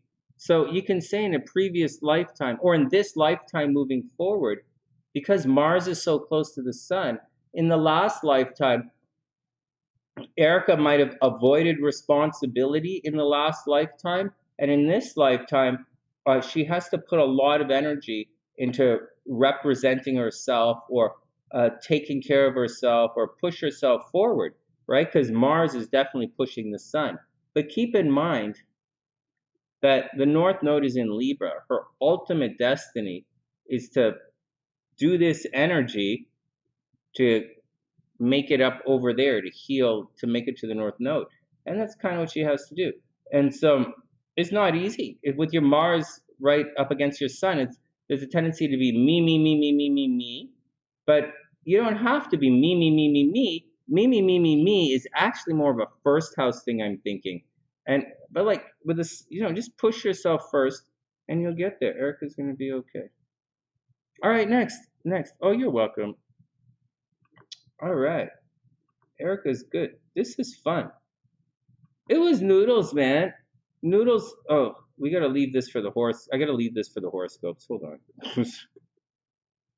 It was Noodles' idea for me to start. Damn, what the hell? Noodles' idea, I think, for me to start looking at these charts.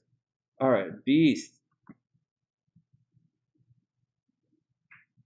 Frig, you could be right here under 85.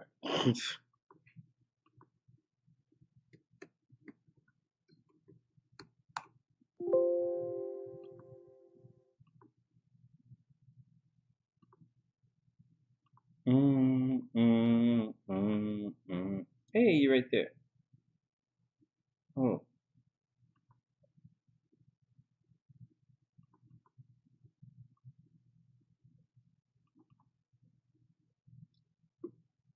All right. What was that? What's that good? I know, it's pretty cool, isn't it? It's not that complicated. And it's all about language, right? And potential. So like, yeah, it's very, I find this exciting stuff. I've been inhaling the content. All right, next. A Spanish revolutionist? What does that mean? Taking vengeance into your own hands? Oh my God. Oh my God. I heard that sometimes HBeast takes vengeance into his old hands. Oh my God. Oh my God. Can you imagine if someone called their penis vengeance? Oh God, that would be horrible. I would watch that movie. Well, I don't know about the movie. I would definitely check out the trailer, or maybe 25 seconds. I don't know. I don't know. Maybe I don't last as long in trailers as I used to. All right, enough. Next. So why don't you just enjoy the show? I don't even know we were there. Okay, hold on. I'm just holding off. I have to write. I'm not procrastinating. I'm just writing HBeast chart down here. So we got caught up with Jocelyn. We did ErickaH. Now we're gonna do HBeast. Done. Dun dun dun dun dun dun dun dun dun dun. I'm gonna make videos of your charts, guys. I'm gonna take these two charts, HBeast and ErickaH's chart, and I'm gonna turn them into little videos because I didn't do any work today. So, but I wrote the horoscopes. I just didn't. All right, here we go.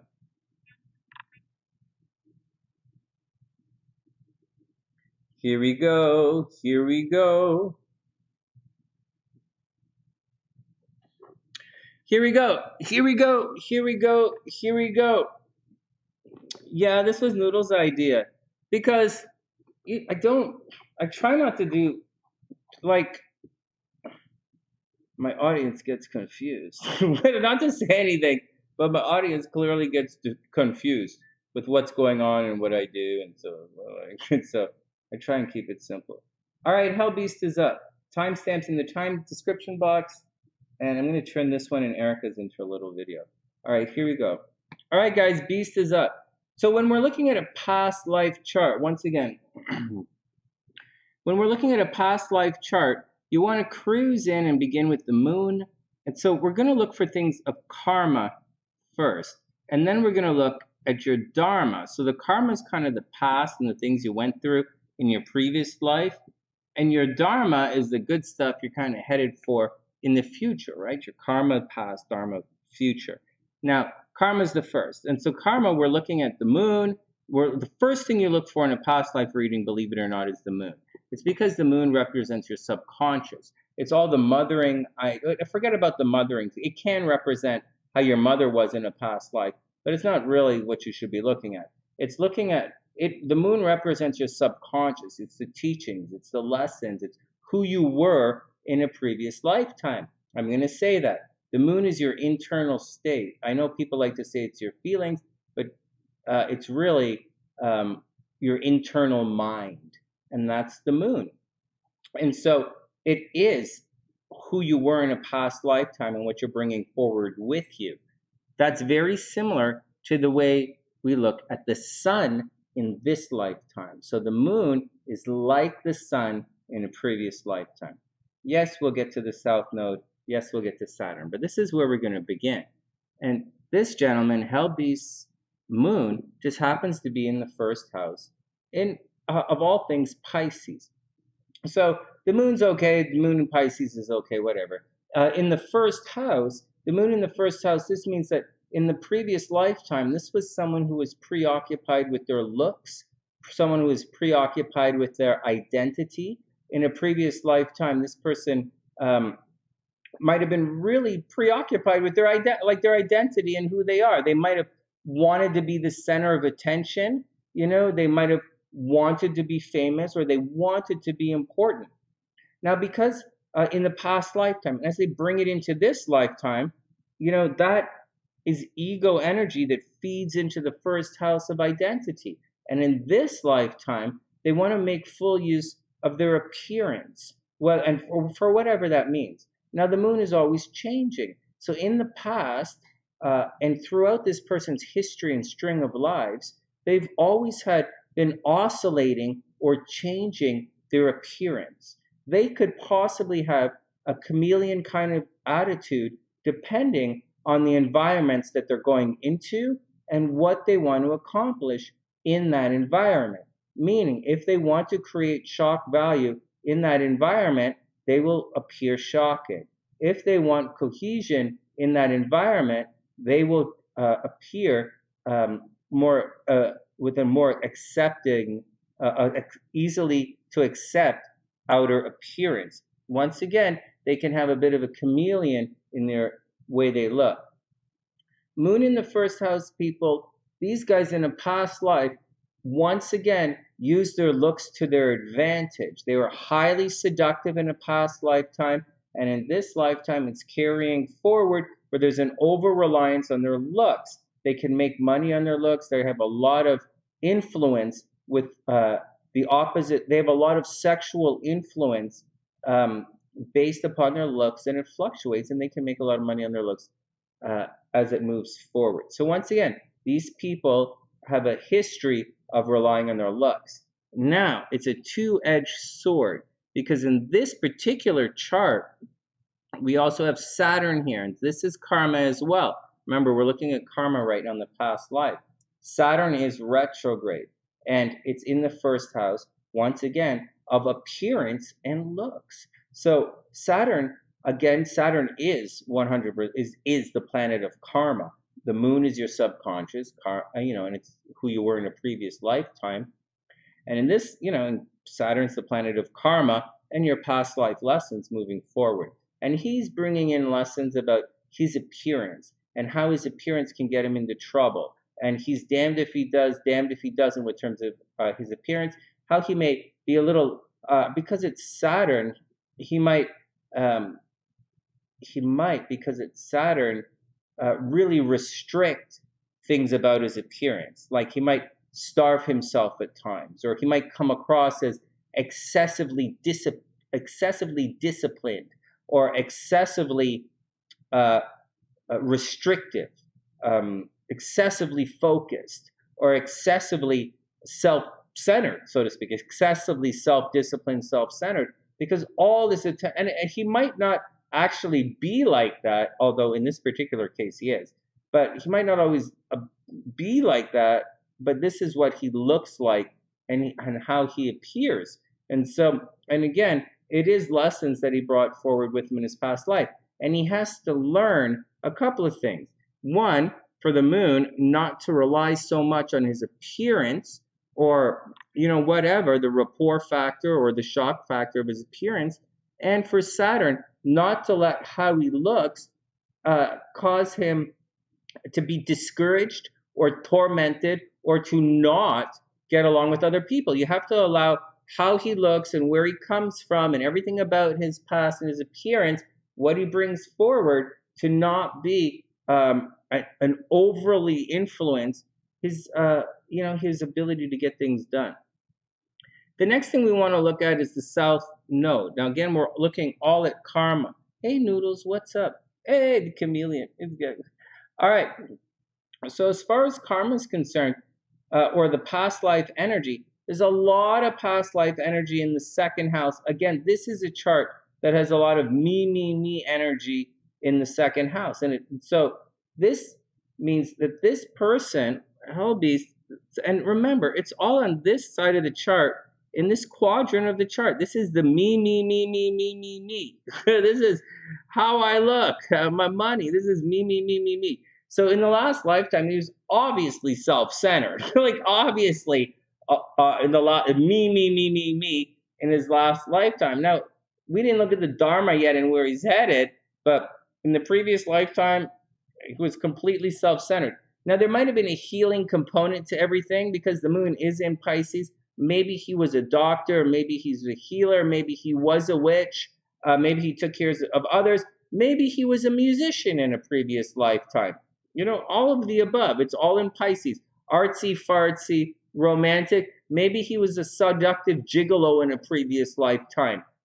Maybe, anything along that. So an artist, a gigolo, a sculptor, a designer, musician, or a healer or a doctor. It's all possible. Or a witch. This guy might have been a witch as well. But I'm saying, let's see what's going on. A lot of energy pours into the South Node in Aries. So there's a real me vibe.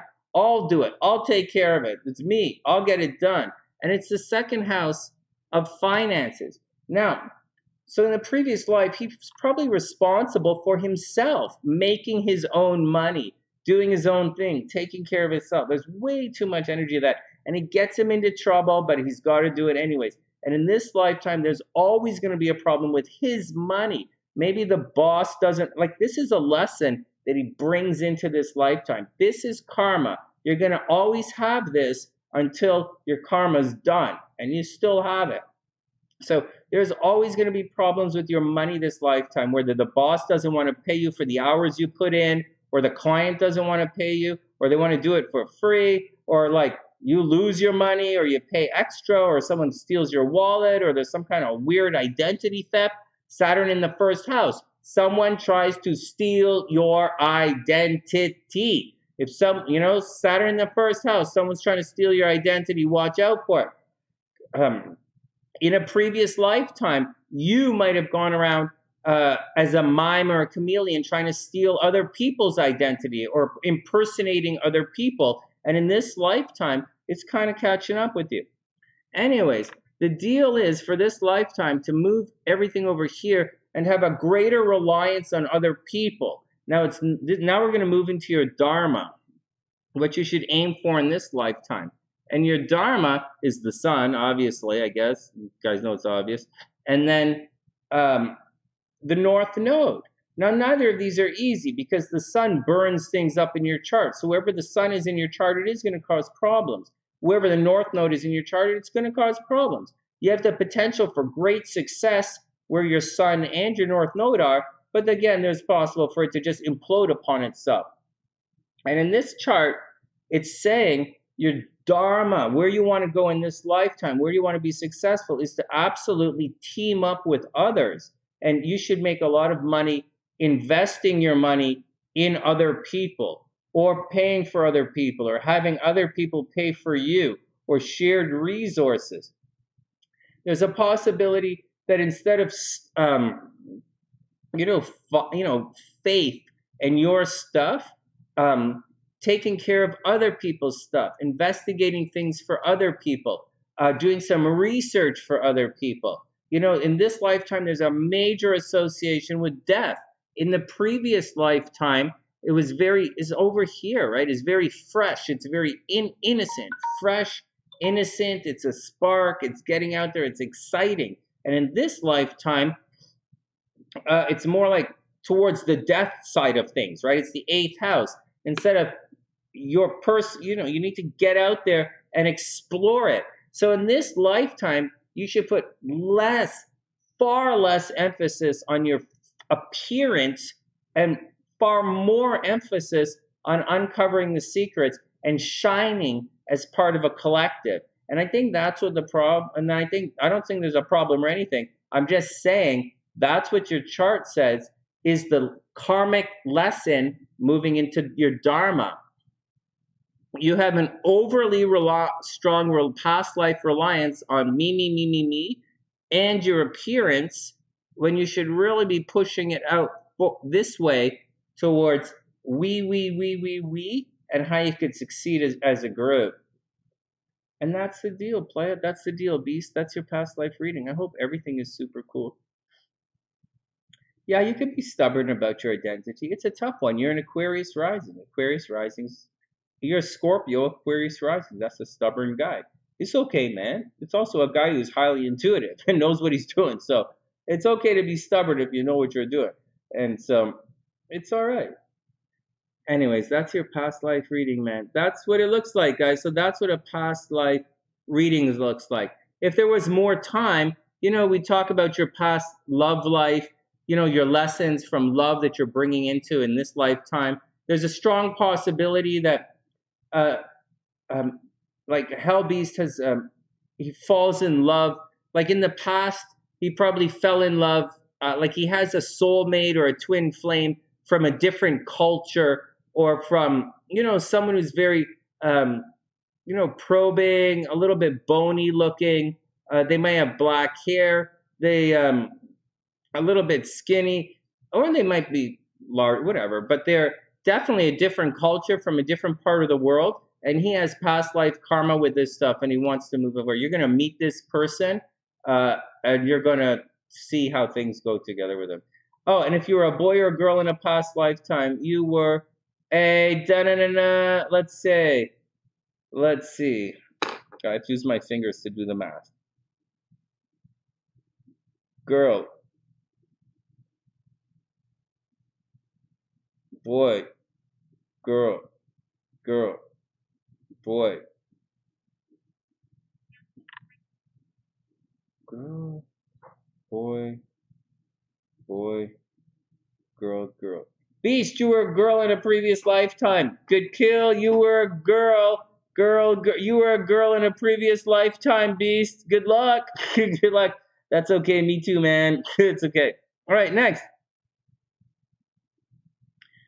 Yeah, good use of the language. Holy smokes. Gabrielle fucking throws in a strike from left field. AKA, be competent,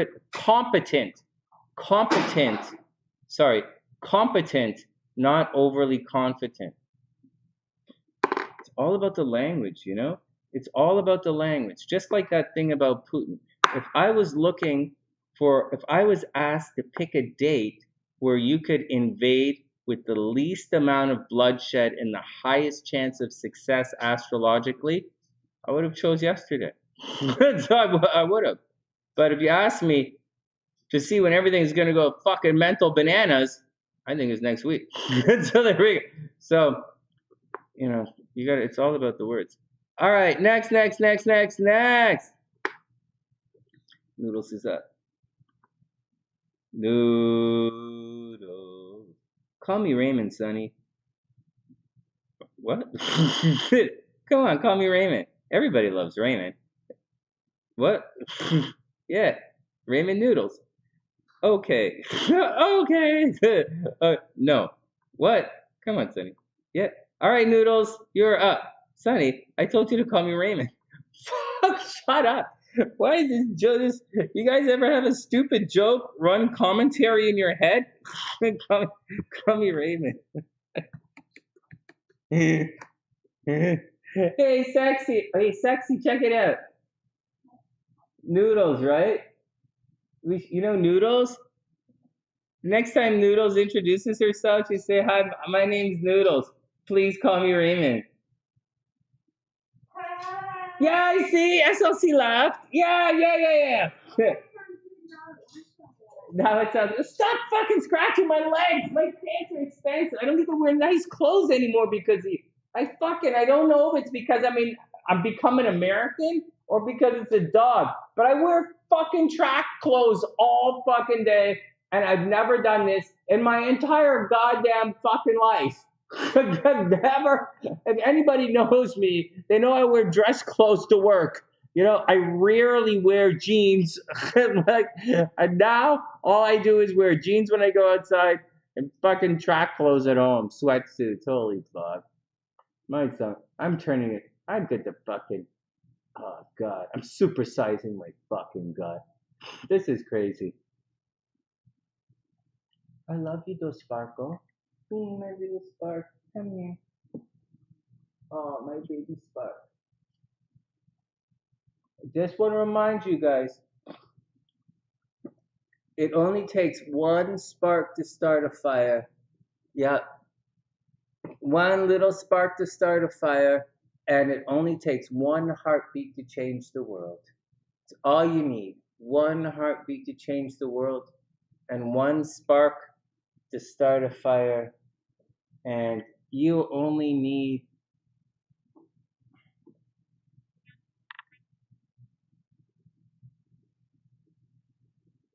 spark.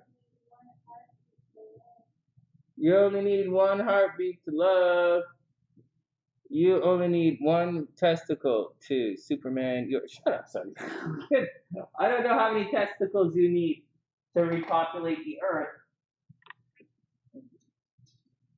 but I'm sure if you don't have any women with you, you ain't gonna It only takes one testicle to repopulate the Earth, but if you don't have any women with you, all you're gonna have is a bunch of slippery rocks. So I'm saying, or some dirty sand, depending on where you live. All right, Noodles is up. Let's go find out what Noodles was doing in the past lifetime. Oh my God, that's so nasty. Noodles is a Scorpio. Oh my God. Oh my God. Oh my God. Someone's. Oh my God. Oh my God. Oh my God. This is so dirty. I can't believe. Noodles, you sure you want me to read your chart out loud? Why don't I just go like this and I'll send you a psychic message? Oh, wait, I have to take my hat off, right? So, all right. You feel called out on that. On what, Beast? Bony looking with black hair. No, not you. You're not gonna Beast. Not you. It's what you're gonna attract. You're not gonna unless you attract yourself. All right, whatever. Let's move on. So,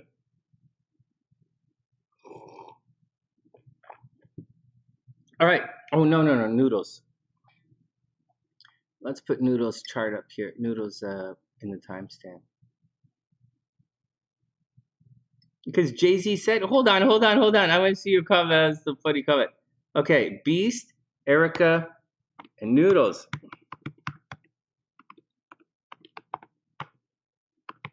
Everybody loves Raymen. Raymen is high in calories, though. Oh shit! I used to eat that every single day. I had no idea how high in calories it was until, you know.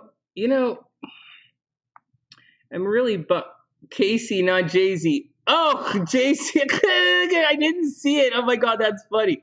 Cause watch, when I pull up the charts, I do a thing. Watch this. I'll show you guys. Because here's the screen. So when I do this, I'm doing this.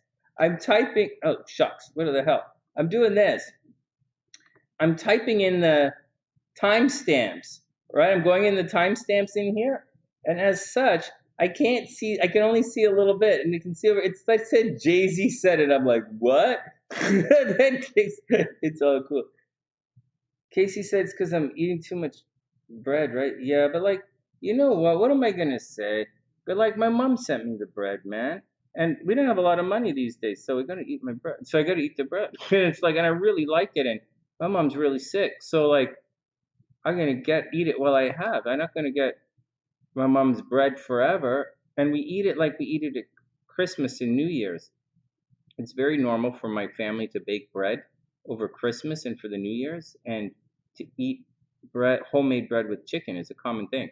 And so right now, I'm sort of doing it. The only problem is I'm out of protein powder and I'm out of eggs, so I'm eating tons of bread with butter, and that's all I'm eating. And so it's pretty brutal. It's pretty gross. And so,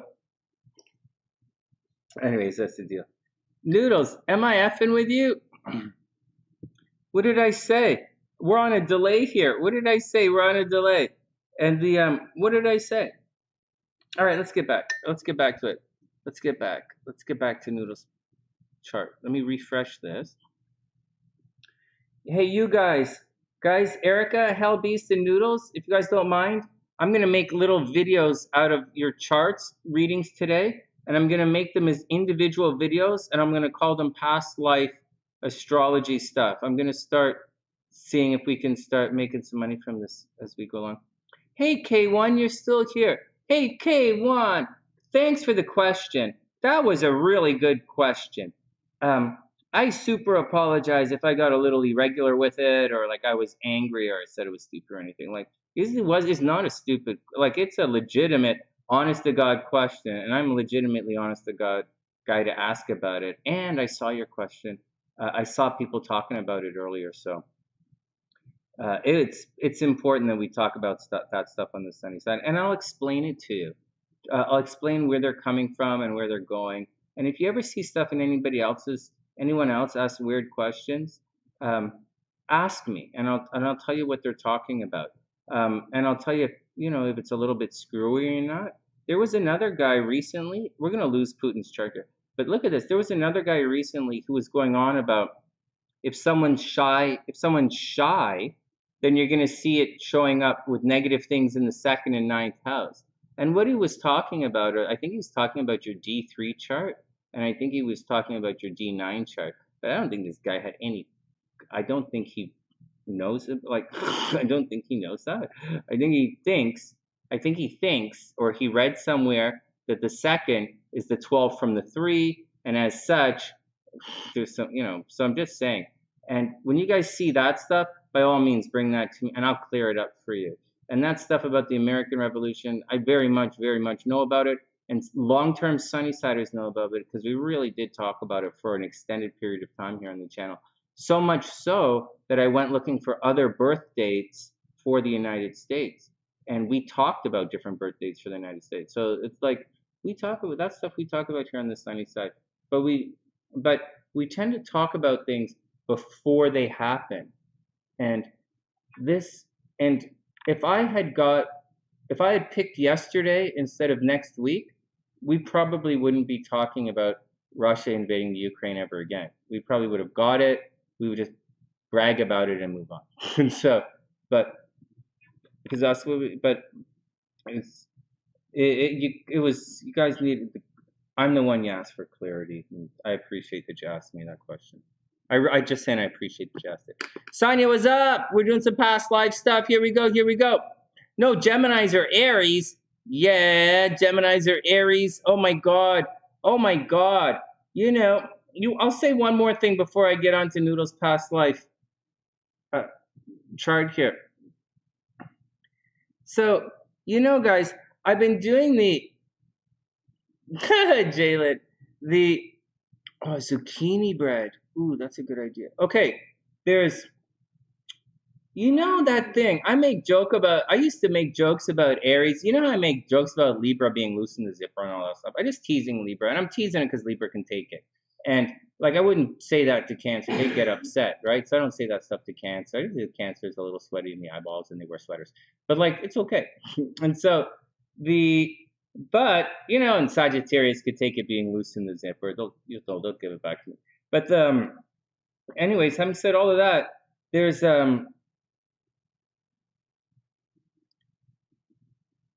my mind is gapping. Baby doggy is redonkulously cute. Yeah, baby doggy is a cutie. She's a cutie. You should see when she wears her snowsuits and her jackets on. Okay, hold on. I sidetracked myself a second ago. I was talking about something that I guess is completely irrelevant. Let's move on. Let's move on. So this is Noodles' chart here. This is not Noodles' chart. Let's move to Noodles' chart.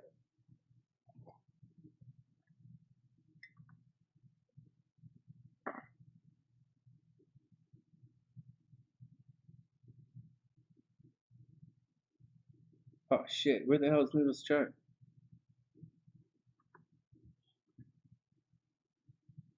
Anyways, if you guys don't mind, I'd like to take the last 3 readings and turn them into into little videos and use them as teaching stuff, because I got to make some money here. Not off of you guys. I have to make some like new people and stuff. Please share the videos and stuff. And I just know that everybody's gonna. Anyways, let's move on. All right, Noodles is up. Noodles is up. Noodles, call me Raymen. Down, doggy. All right. Stop it, I'm hungry for Raymen now. Stop it. He's it. So when we're doing a past life chart, right? For those who don't, know, I'm a professional astrologer. I used to be a master level hypnotherapist. I guess I still am. I used to do past life regressions for people, and there's some videos on YouTube of meditations for you guys. I don't think it's the greatest thing to do with meditations. I think it's better in person, but like whatever. Anyways, this is the past life, doing a past life chart in astrology. All right, here we go. And so when we're doing astrology, the first thing you want to look for is the moon. The second thing you want to look for is the south node. The moon is like the sun, except in your previous lifetime. I know. Wow, what are you going to say, Sonny? How is that possible? I thought it was a... No, just dig this. The moon is your subconscious. It's all the lessons that you're bringing with you from your past life into now. It's all of your programming. It's all of everything that you don't see. In the tarot, the things that represent the moon, the Hebrew glyph on the moon card, represents the back of the head. It means everything you don't see. And that's what the moon is. It's what you bring with you from the past life. It can also represent your mothering urges from a past life, how you were nurtured in a past life. And in this chart right here, in Noodles' chart, it's in Aries in the 4th house. So in the last life, in a previous lifetime, she was probably very competitive.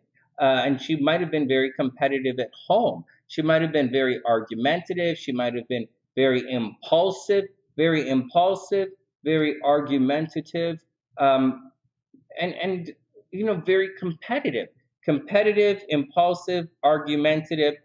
In the previous lifetime, she probably had a very innocent and youthful nature about her. And even in this lifetime, she brings with her a very innocent, very competitive nature about her, very honest,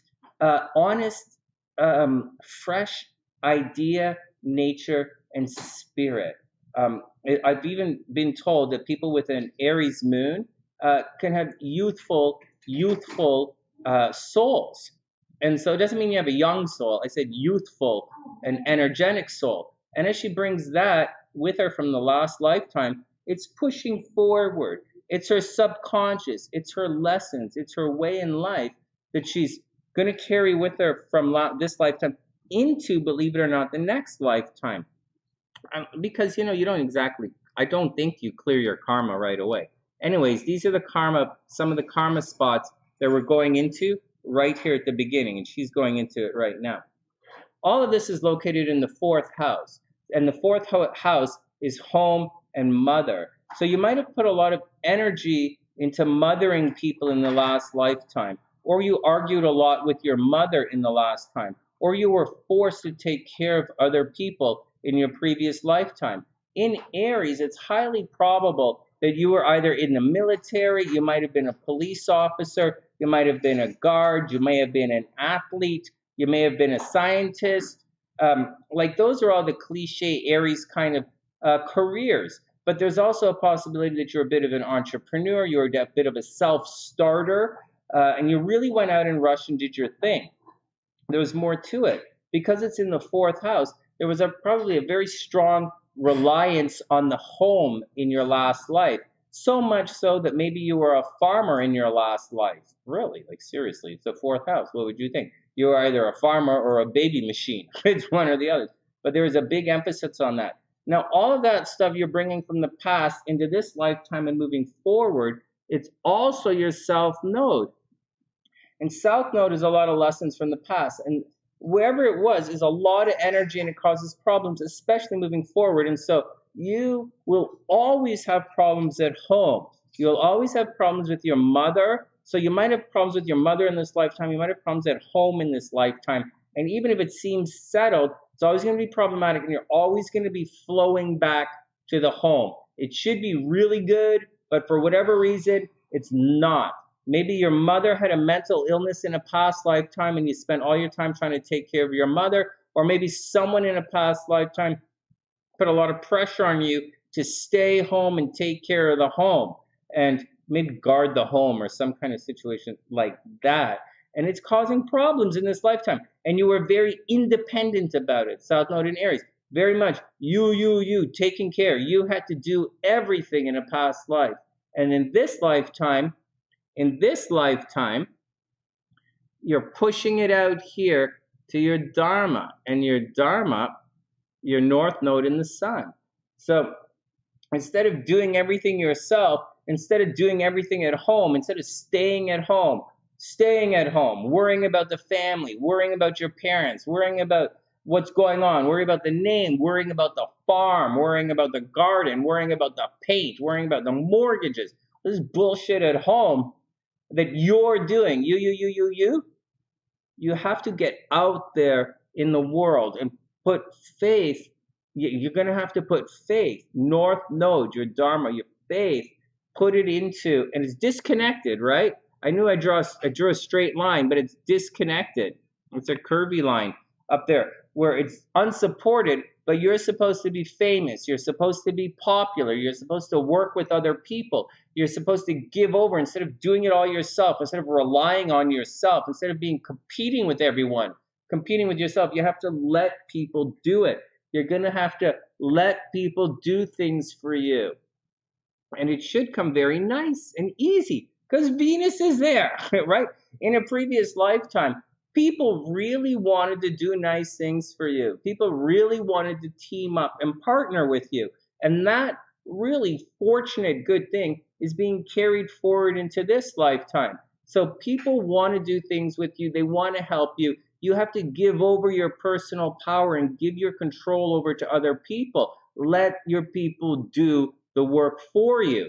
The problem is Pluto is here, and Pluto is going to cause a lot of pain and a lot of change and maybe death to some of these people and things and associations that are supposed to be doing things for you. And as a result, because all of this death and negative stuff happens here, it's easy for you to go woo and focus back down here on your South Node, but you can't do that because those are the past life lessons. You have to keep moving forward to the next life or you're going to be stuck in the Aries mode of, although it's fresh and youthful and innocent, is still doing it all on your own. And that is definitely, that's what's going on. Okay, so what else is going on? Then we want to look at Saturn and cruise over to Saturn and look at, notice we didn't even look at the 12th house yet or stuff, how it plays out behind the sun. But this is only a mini past life reading. If you guys wanted an in-depth, and not for Noodles in this, but for other people watching the video, this is a mini past life reading.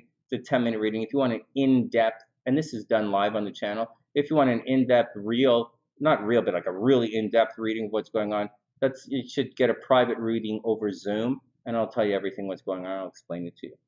All right, here we go, Noodles. So the next thing you want is Saturn over here. Saturn's going to cause a lot of problems in life. Wherever Saturn is, it's where you're tormented.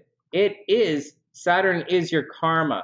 And so there's some kind of karma with things at a distance, things higher learning, things at a distance. You have the ability to be very successful with your past life karma situation, but you have to do the time, the dedication and time to really persevere, to undo the karma that Saturn brings with in this lifetime.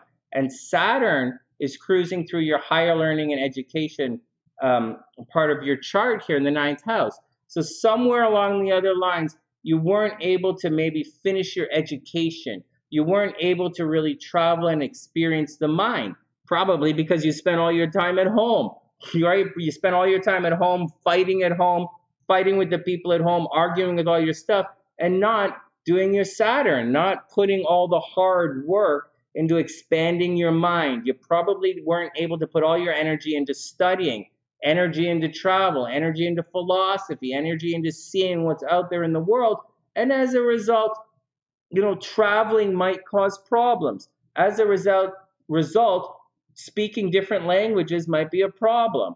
As a result, dealing with people from different cultures might be a problem. As a result of all this past life karma, you might not have finished university, or maybe you didn't go to university at all. You're supposed to succeed. So when you're looking at past life astrology, the moon is what you did in a past life, and you have to circle it up to the sun in this lifetime. The south node is, certain part of your karma and energy from the past lifetime, and you circle that up to the north node. But Saturn right here is something you have to deal head on with, and you have to work it step by step. And for Noodles, she's going to have to put the energy in. She might be tormented in her studies. Maybe she doesn't want to go to university. Maybe she doesn't want to do that. Maybe she doesn't want to study anymore. Maybe she's done with it. Why should you? She's a 77. Who cares? But every time she has that opportunity, its success comes from applying, or else it doesn't happen at all. And that's something you have to watch out for. All right, let's take a pause. It's 11:11 on the PST. Everybody take a moment. Let's make an 11:11 wish. And we'll come back to Noodles' chart in a sec. So I have an 11:11 wish. I have one 11:11 wish. I wish for my father to be healthy, really healthy. I want all of his tumors to just disappear. That's what I want. And my mom, of course. I think my mom's doing pretty good, though. I want my mom's to heal, and I want my dad's tumors to just disappear. Just disappear. Spontaneous remission is what I want. And it's my universe. It's what I want. That's what I want. Go do it. Whoever's responsible in the universe, whatever forces are responsible for heeding my decisions, that's what I want. Go do it. Thank you. That's my 11:11 wish. Everything else I can do on my own, with your help. All right, thanks, Gabrielle. I super appreciate it. All right, next.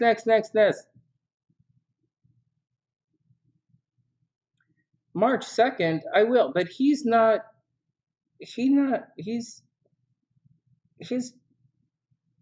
going to court until April, though, right? Casey's not going to court until April, though, right? Hold on, ErickaH says, common theme today, rely on others sometimes. You guys want to know? Check. You guys notice? You guys notice? Like, you guys do notice. I know you notice.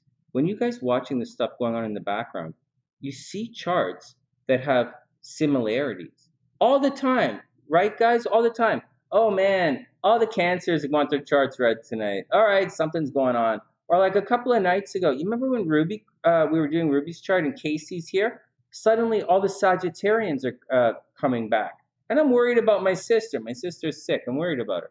The Sagittarians are coming in. Or like the Scorpios are going to come in. Today, it's all the South Node and Moon in Aries, guys. Check it out. South Node and Moon in Aries. I don't even know what the deal is. But anyways, this South Node and Moon in Aries thing, this really is, it really is, guys. Everyone is good.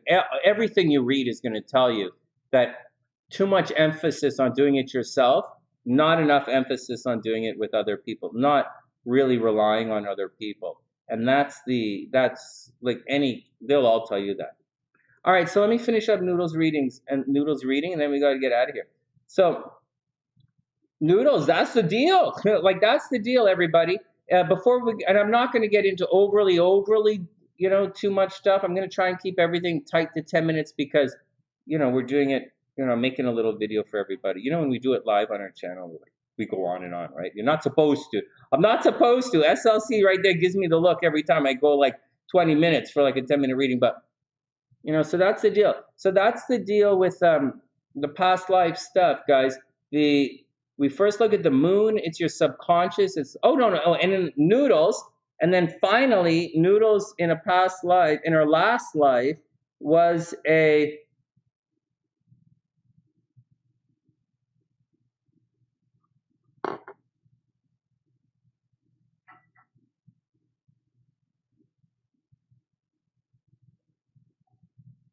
woman. Noodles was a woman in a previous. Noodles was a woman in a previous lifetime. I don't know what you're doing this life. No, just joking. In the last lifetime, Noodles was a woman. The inner planets are in water signs. She was a woman. That's what I'm doing, figuring out the inner planets. Most of her inner planets were in a water sign. She was a woman in a previous lifetime. And that's the action, guys. That's the mini. That's it. That's what's going on, guys. So that's it. That's Noodles' past life reading. There's a lot more in her chart. Like Noodles has a very close association with death as well. In her past life, she might have put a lot of energy into uncovering secrets. She put a lot of energy into nurturing other people in a previous lifetime. She might have very sincerely been a surgeon. Noodles might have been a surgeon in a previous lifetime. More like a mother superior, though, right? There's a possibility, although I said Noodles was in the military in a previous lifetime or a police officer, she's a woman. I think it's possible she was put in a position of, she was in charge of a lot of people. She might have been in front of a house. She might have been like a mother superior at a church. Noodles might have been like a mother superior, or she's in charge of a military unit, or, like taking care of people at home, right? In charge of a military unit, mother superior, she ran a hospital, it's all this stuff. Or she, Mars is in Cancer. A lot of energy is going into nurturing and taking care of people. So that kind of vibe. Plus, for their sun in Scorpio, there's a lot of surgery and healing in this chart. Like Noodles is bringing a lot of pain from the past life and a lot of healing other people in this particular lifetime. I don't think Noodles is a nurse or anything, or she works in any kind of healing. She probably more along the lines of works in finance, right? And works in mortgages, or she's a lawyer, something like that, works in lawyers, or she's a social justice worker. But there's healing work in this chart where she's healing other people, and she's probably comforts people. It's not just comforting. Comforting thing is like a Moon and Pisces thing, but it's more along the lines of she takes care of people who are dying. That's Mars in the 8th house. All right, next. Shocked? Why shocked? You thought you were a man in a previous lifetime? It's not my fault. Blame your parents. Why everybody blaming me for the sex they are in this lifetime? Not my fault. Blame it on your parents. I ain't go to bed and say, Sonny, did you I don't know why we're using my memory. If you want to find out what you were in a previous lifetime is all fine and dandy. I just don't know why we would collectively decide to use Sonny's memory. Hands up if you think that's a bad idea. I'm very good at reading. I'm not so good with the memory. Okay, so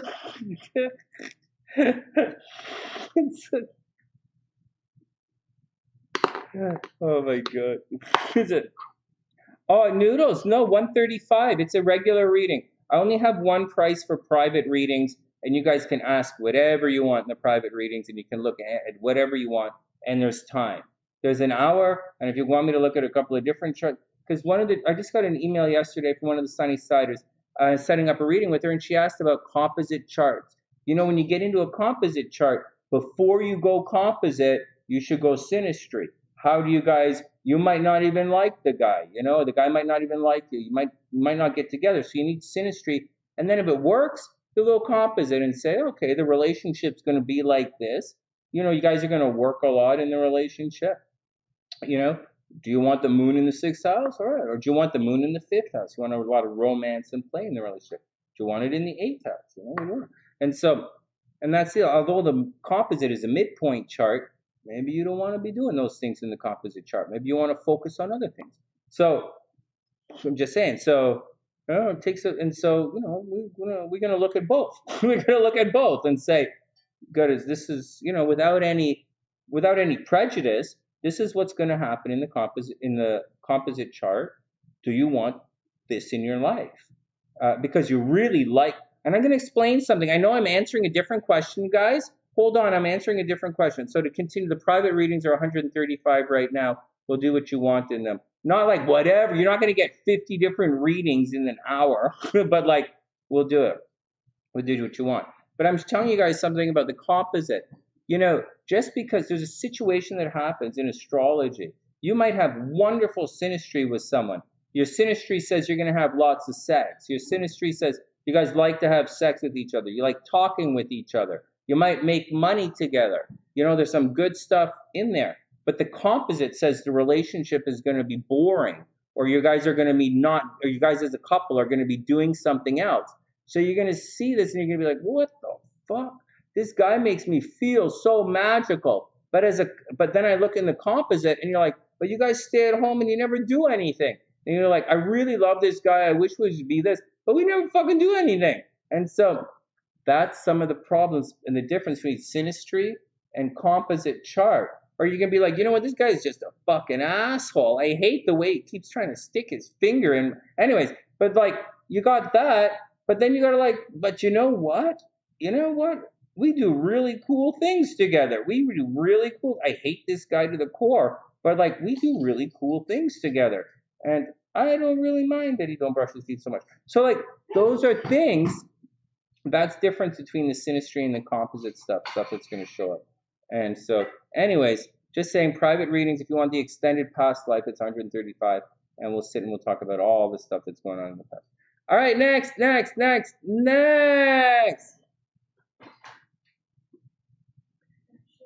Sweet dreams, Gabrielle. I'm booking out too. All right, guys, with that, thanks, Noodles, Raymen. The name is Raymen. Don't call me egg. Fuck you, Noodles. Okay. The name is Raymen. Don't call me egg. Fuck you, Noodles. All right, Noodles, you gotta say that. The name is Raymen. Don't call me egg. All right, next. All right, next. Why do they call you Noodles? Because I got nice meatballs. Yeah. Shut up, Sonny. Why would you say that? All right. Crossing the line. I'm about to cross the line. Palming the ball. I'm about to camel toe the line. Too far? I'm trying to cross the line, but I don't want to go too far. Have a good night, everyone. If I missed you, if you're in the PayPal and I missed you, I'll catch you tomorrow. Tomorrow I'm going to come on early and do the horoscopes. The horoscopes are all written. They're all written. You guys can see all this stuff is clearly done. all of these cutie little guys are done. Hey, you want to see my little crab baby? You're not listening? All right, that's it. All right, let's get out of here. And with that, hope everyone has a super amazing day, guys. Let me just sneak this in here, and then we'll get out. Oh, man. All right, well, we'll push the past life stuff on the channel. Oh, no one snuck in the PayPal? What the hell? All right, let's get out of here. With that, from the sunny side, hey, Jay-Z, what's up? What's up? What's up? To schedule a private reading, Jay-Z, all you have to do is hit the PayPal link. All you have to do is hit the PayPal, pay the $135 American, and I'll send you an email, and we'll set up the reading. Right now, we're looking for Tuesday next week. Tuesday is open, and Wednesday is open for next week. and that's what's going on. Although Tuesday might fill up. That's what's going on. Oh, you're welcome, Noodles. Anyways, and that's how we schedule the private readings, guys. I know my writing can be a little vague in the description. I'm not writing. I'm supposed to be writing for you guys. I'm really writing for the Google search engine. I know it's fucked up and not as fun, but I have to do it. Will your Akil come back to you? Akil was your boyfriend. You really want to know? Freya, you really want to know if your boyfriend's going to come back? Okay, hold on. I'll tell you right now. Oh, shit. Oh, my God. Maybe. Oh, my God. I think he's coming back. You have the Tree of Life. This is not a mischief card. This is not some kind of magical voodoo card here. This is part of the Marchese deck. You have the Tree of Life. This is like a wild card. You absolute, and it really, look. I just cut the deck in 3. For real, I cut the deck. I really cut the deck and pulled your card out. It really came up. That's a really fucked up card to say, Pragya, he might come back. He really might come back. Oh my God, I wish you the absolute best. I was going to make a joke and be mean or something, but like, he might come back. Really, I would keep it open in your heart that it might come back. I really feel for you guys when you get stuck with players and assholes. I really feel it. Yeah, so I really feel like I know how I have an interest in, but you guys, I'm a very caring person, and you'd be foolish to think that I don't feel really bad sometimes that SLC had to marry me. Like, she didn't have to marry me. I'm just joking.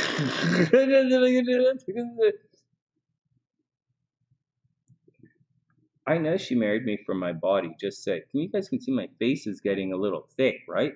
You guys see my face is getting a little thick? I've been gaining weight. I wonder how the rest of my body's getting thick. Anyways, so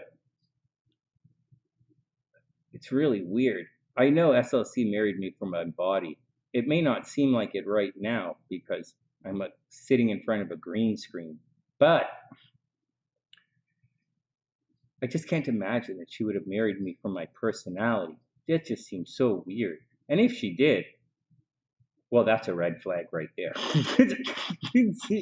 If I was a Taurus, I would go for that red flag. Okay, so I love my wife. I'm just being a dick. All right, let's go. Let's go. Okay.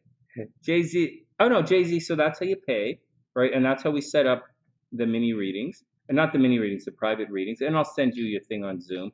I'll send you the Zoom link. And for Noodles, Noodles is okay. It's on Zoom. They're on Zoom. We can do it on Skype and Google Hangouts, but I think it's easiest for everyone on Zoom. But I'm extremely flexible when it comes to communicating around the world. Not everyone has Zoom. It's not available in all countries in the world. So there are a number of different communication platforms that we can use and that I do use. I've been doing this a long time, and so I've been doing this a lot longer than Zoom or Google Hangouts. And the internet for that. No, internet's been around. Internet started was right around the time I was studying astrology. So, all right, what else? What else? You can, because it's on the internet, you can record the screen. When you have a screen call, over Zoom, you can record you can record the conversation if you like, depending if there's enough room on the server. Oftentimes I record the messages, I record the sessions for you guys, but you guys should take the responsibility of recording. I'm going to do my best to record it for you, but sometimes if I have a lot of readings, the server's full, and so that's all I'm saying. But usually I record it for you guys, yeah, and I send you the link. All right, what else? Hey Sumatra, yeah, there's yeah, we did the Ukraine for several weeks now. All right, next. Yeah, no, Jay-Z, it's all cool, man. No, I recorded for you guys. I recorded. I'm just saying it's full. Sometimes the server gets full and the recording gets fucked up. All I'm saying is sometimes the recording gets fucked up. But yeah, I try and record it. All right, who else? Oh, Noodles, it gets fucked up. Yeah. Well, anyways, the private readings are 135, and we go over everything. You can ask your questions. We take it slow. I record them. You get your astrological printouts. For anyone who's ever had a reading with me, you get your natal report. You get your transit report, and your upcoming transit report. You get your chart, obviously, your natal report, transit report. If you're doing compatibility, you'll get your compatibility report. Oftentimes, when they're asking me for relocation, they will definitely get a relocation report, because you guys know that's what I do, right? So you get those relocation reports, and that's what you get. You get a lot. You get a lot. You get a lot. And just to remind you guys, the prices are kept down on purpose. The prices were kept down on the sunny side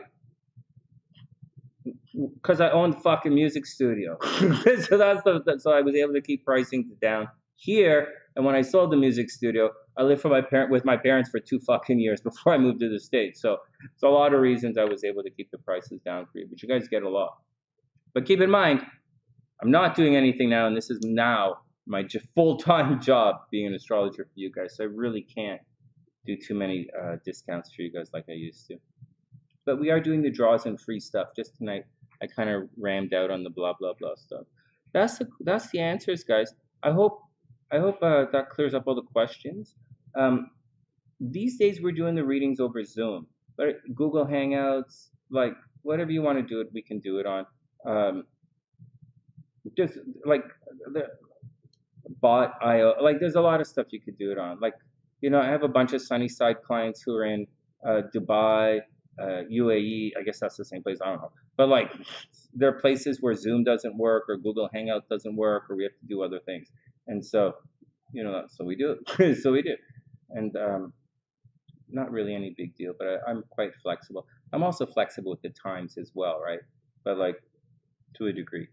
And that's the action, guys. No problem, Jay-Z. Just wanted to say thanks for all the questions, guys. I didn't make any. I'm just gonna, I'm gonna chop this one up into a couple of small videos so that people can, see what's going on with the past life mini readings. And that's it. Thanks for being there, everybody. I super appreciate it. I wish everyone the best. Good luck with everything, guys.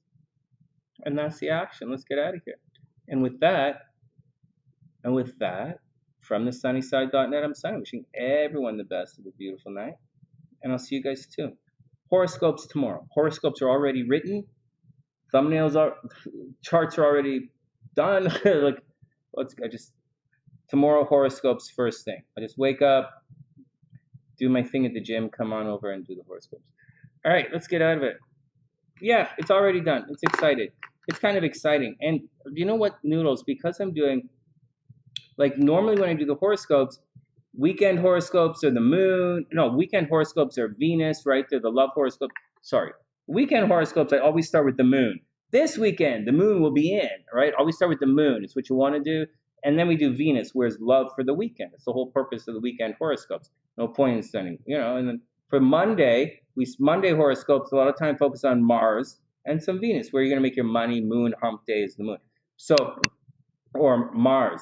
Right? The horoscopes really are different during the week. But now that I'm writing it out and I'm writing horoscopes for SEO, which is a real fucked up thing to do, but I'm writing horoscopes for SEO, I'm looking at, so like in addition to looking through the obvious one, and you'll see there will be a lot more Mars-Venus transit stuff for the weekend in the horoscopes, I added in some other stuff. Like last horoscopes, I added in this the South Node in Venus in Libra's second house, right? I did that and talked about Libra's finances.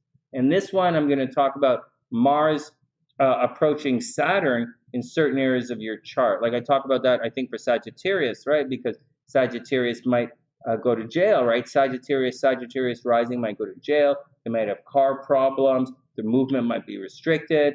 You're going to get blamed for things you didn't do. It's not always that bad, but your movement's going to get restricted. You have to be very disciplined, very regimented as you go through the next phase. You might have a car accident. You might break your watch or your cell phone, and that's what's going on. So I'm looking in the horoscopes. I'm doing it a little bit differently than the way I used to do the horoscopes because of the writing because I'm writing them again for the description box. All right, next.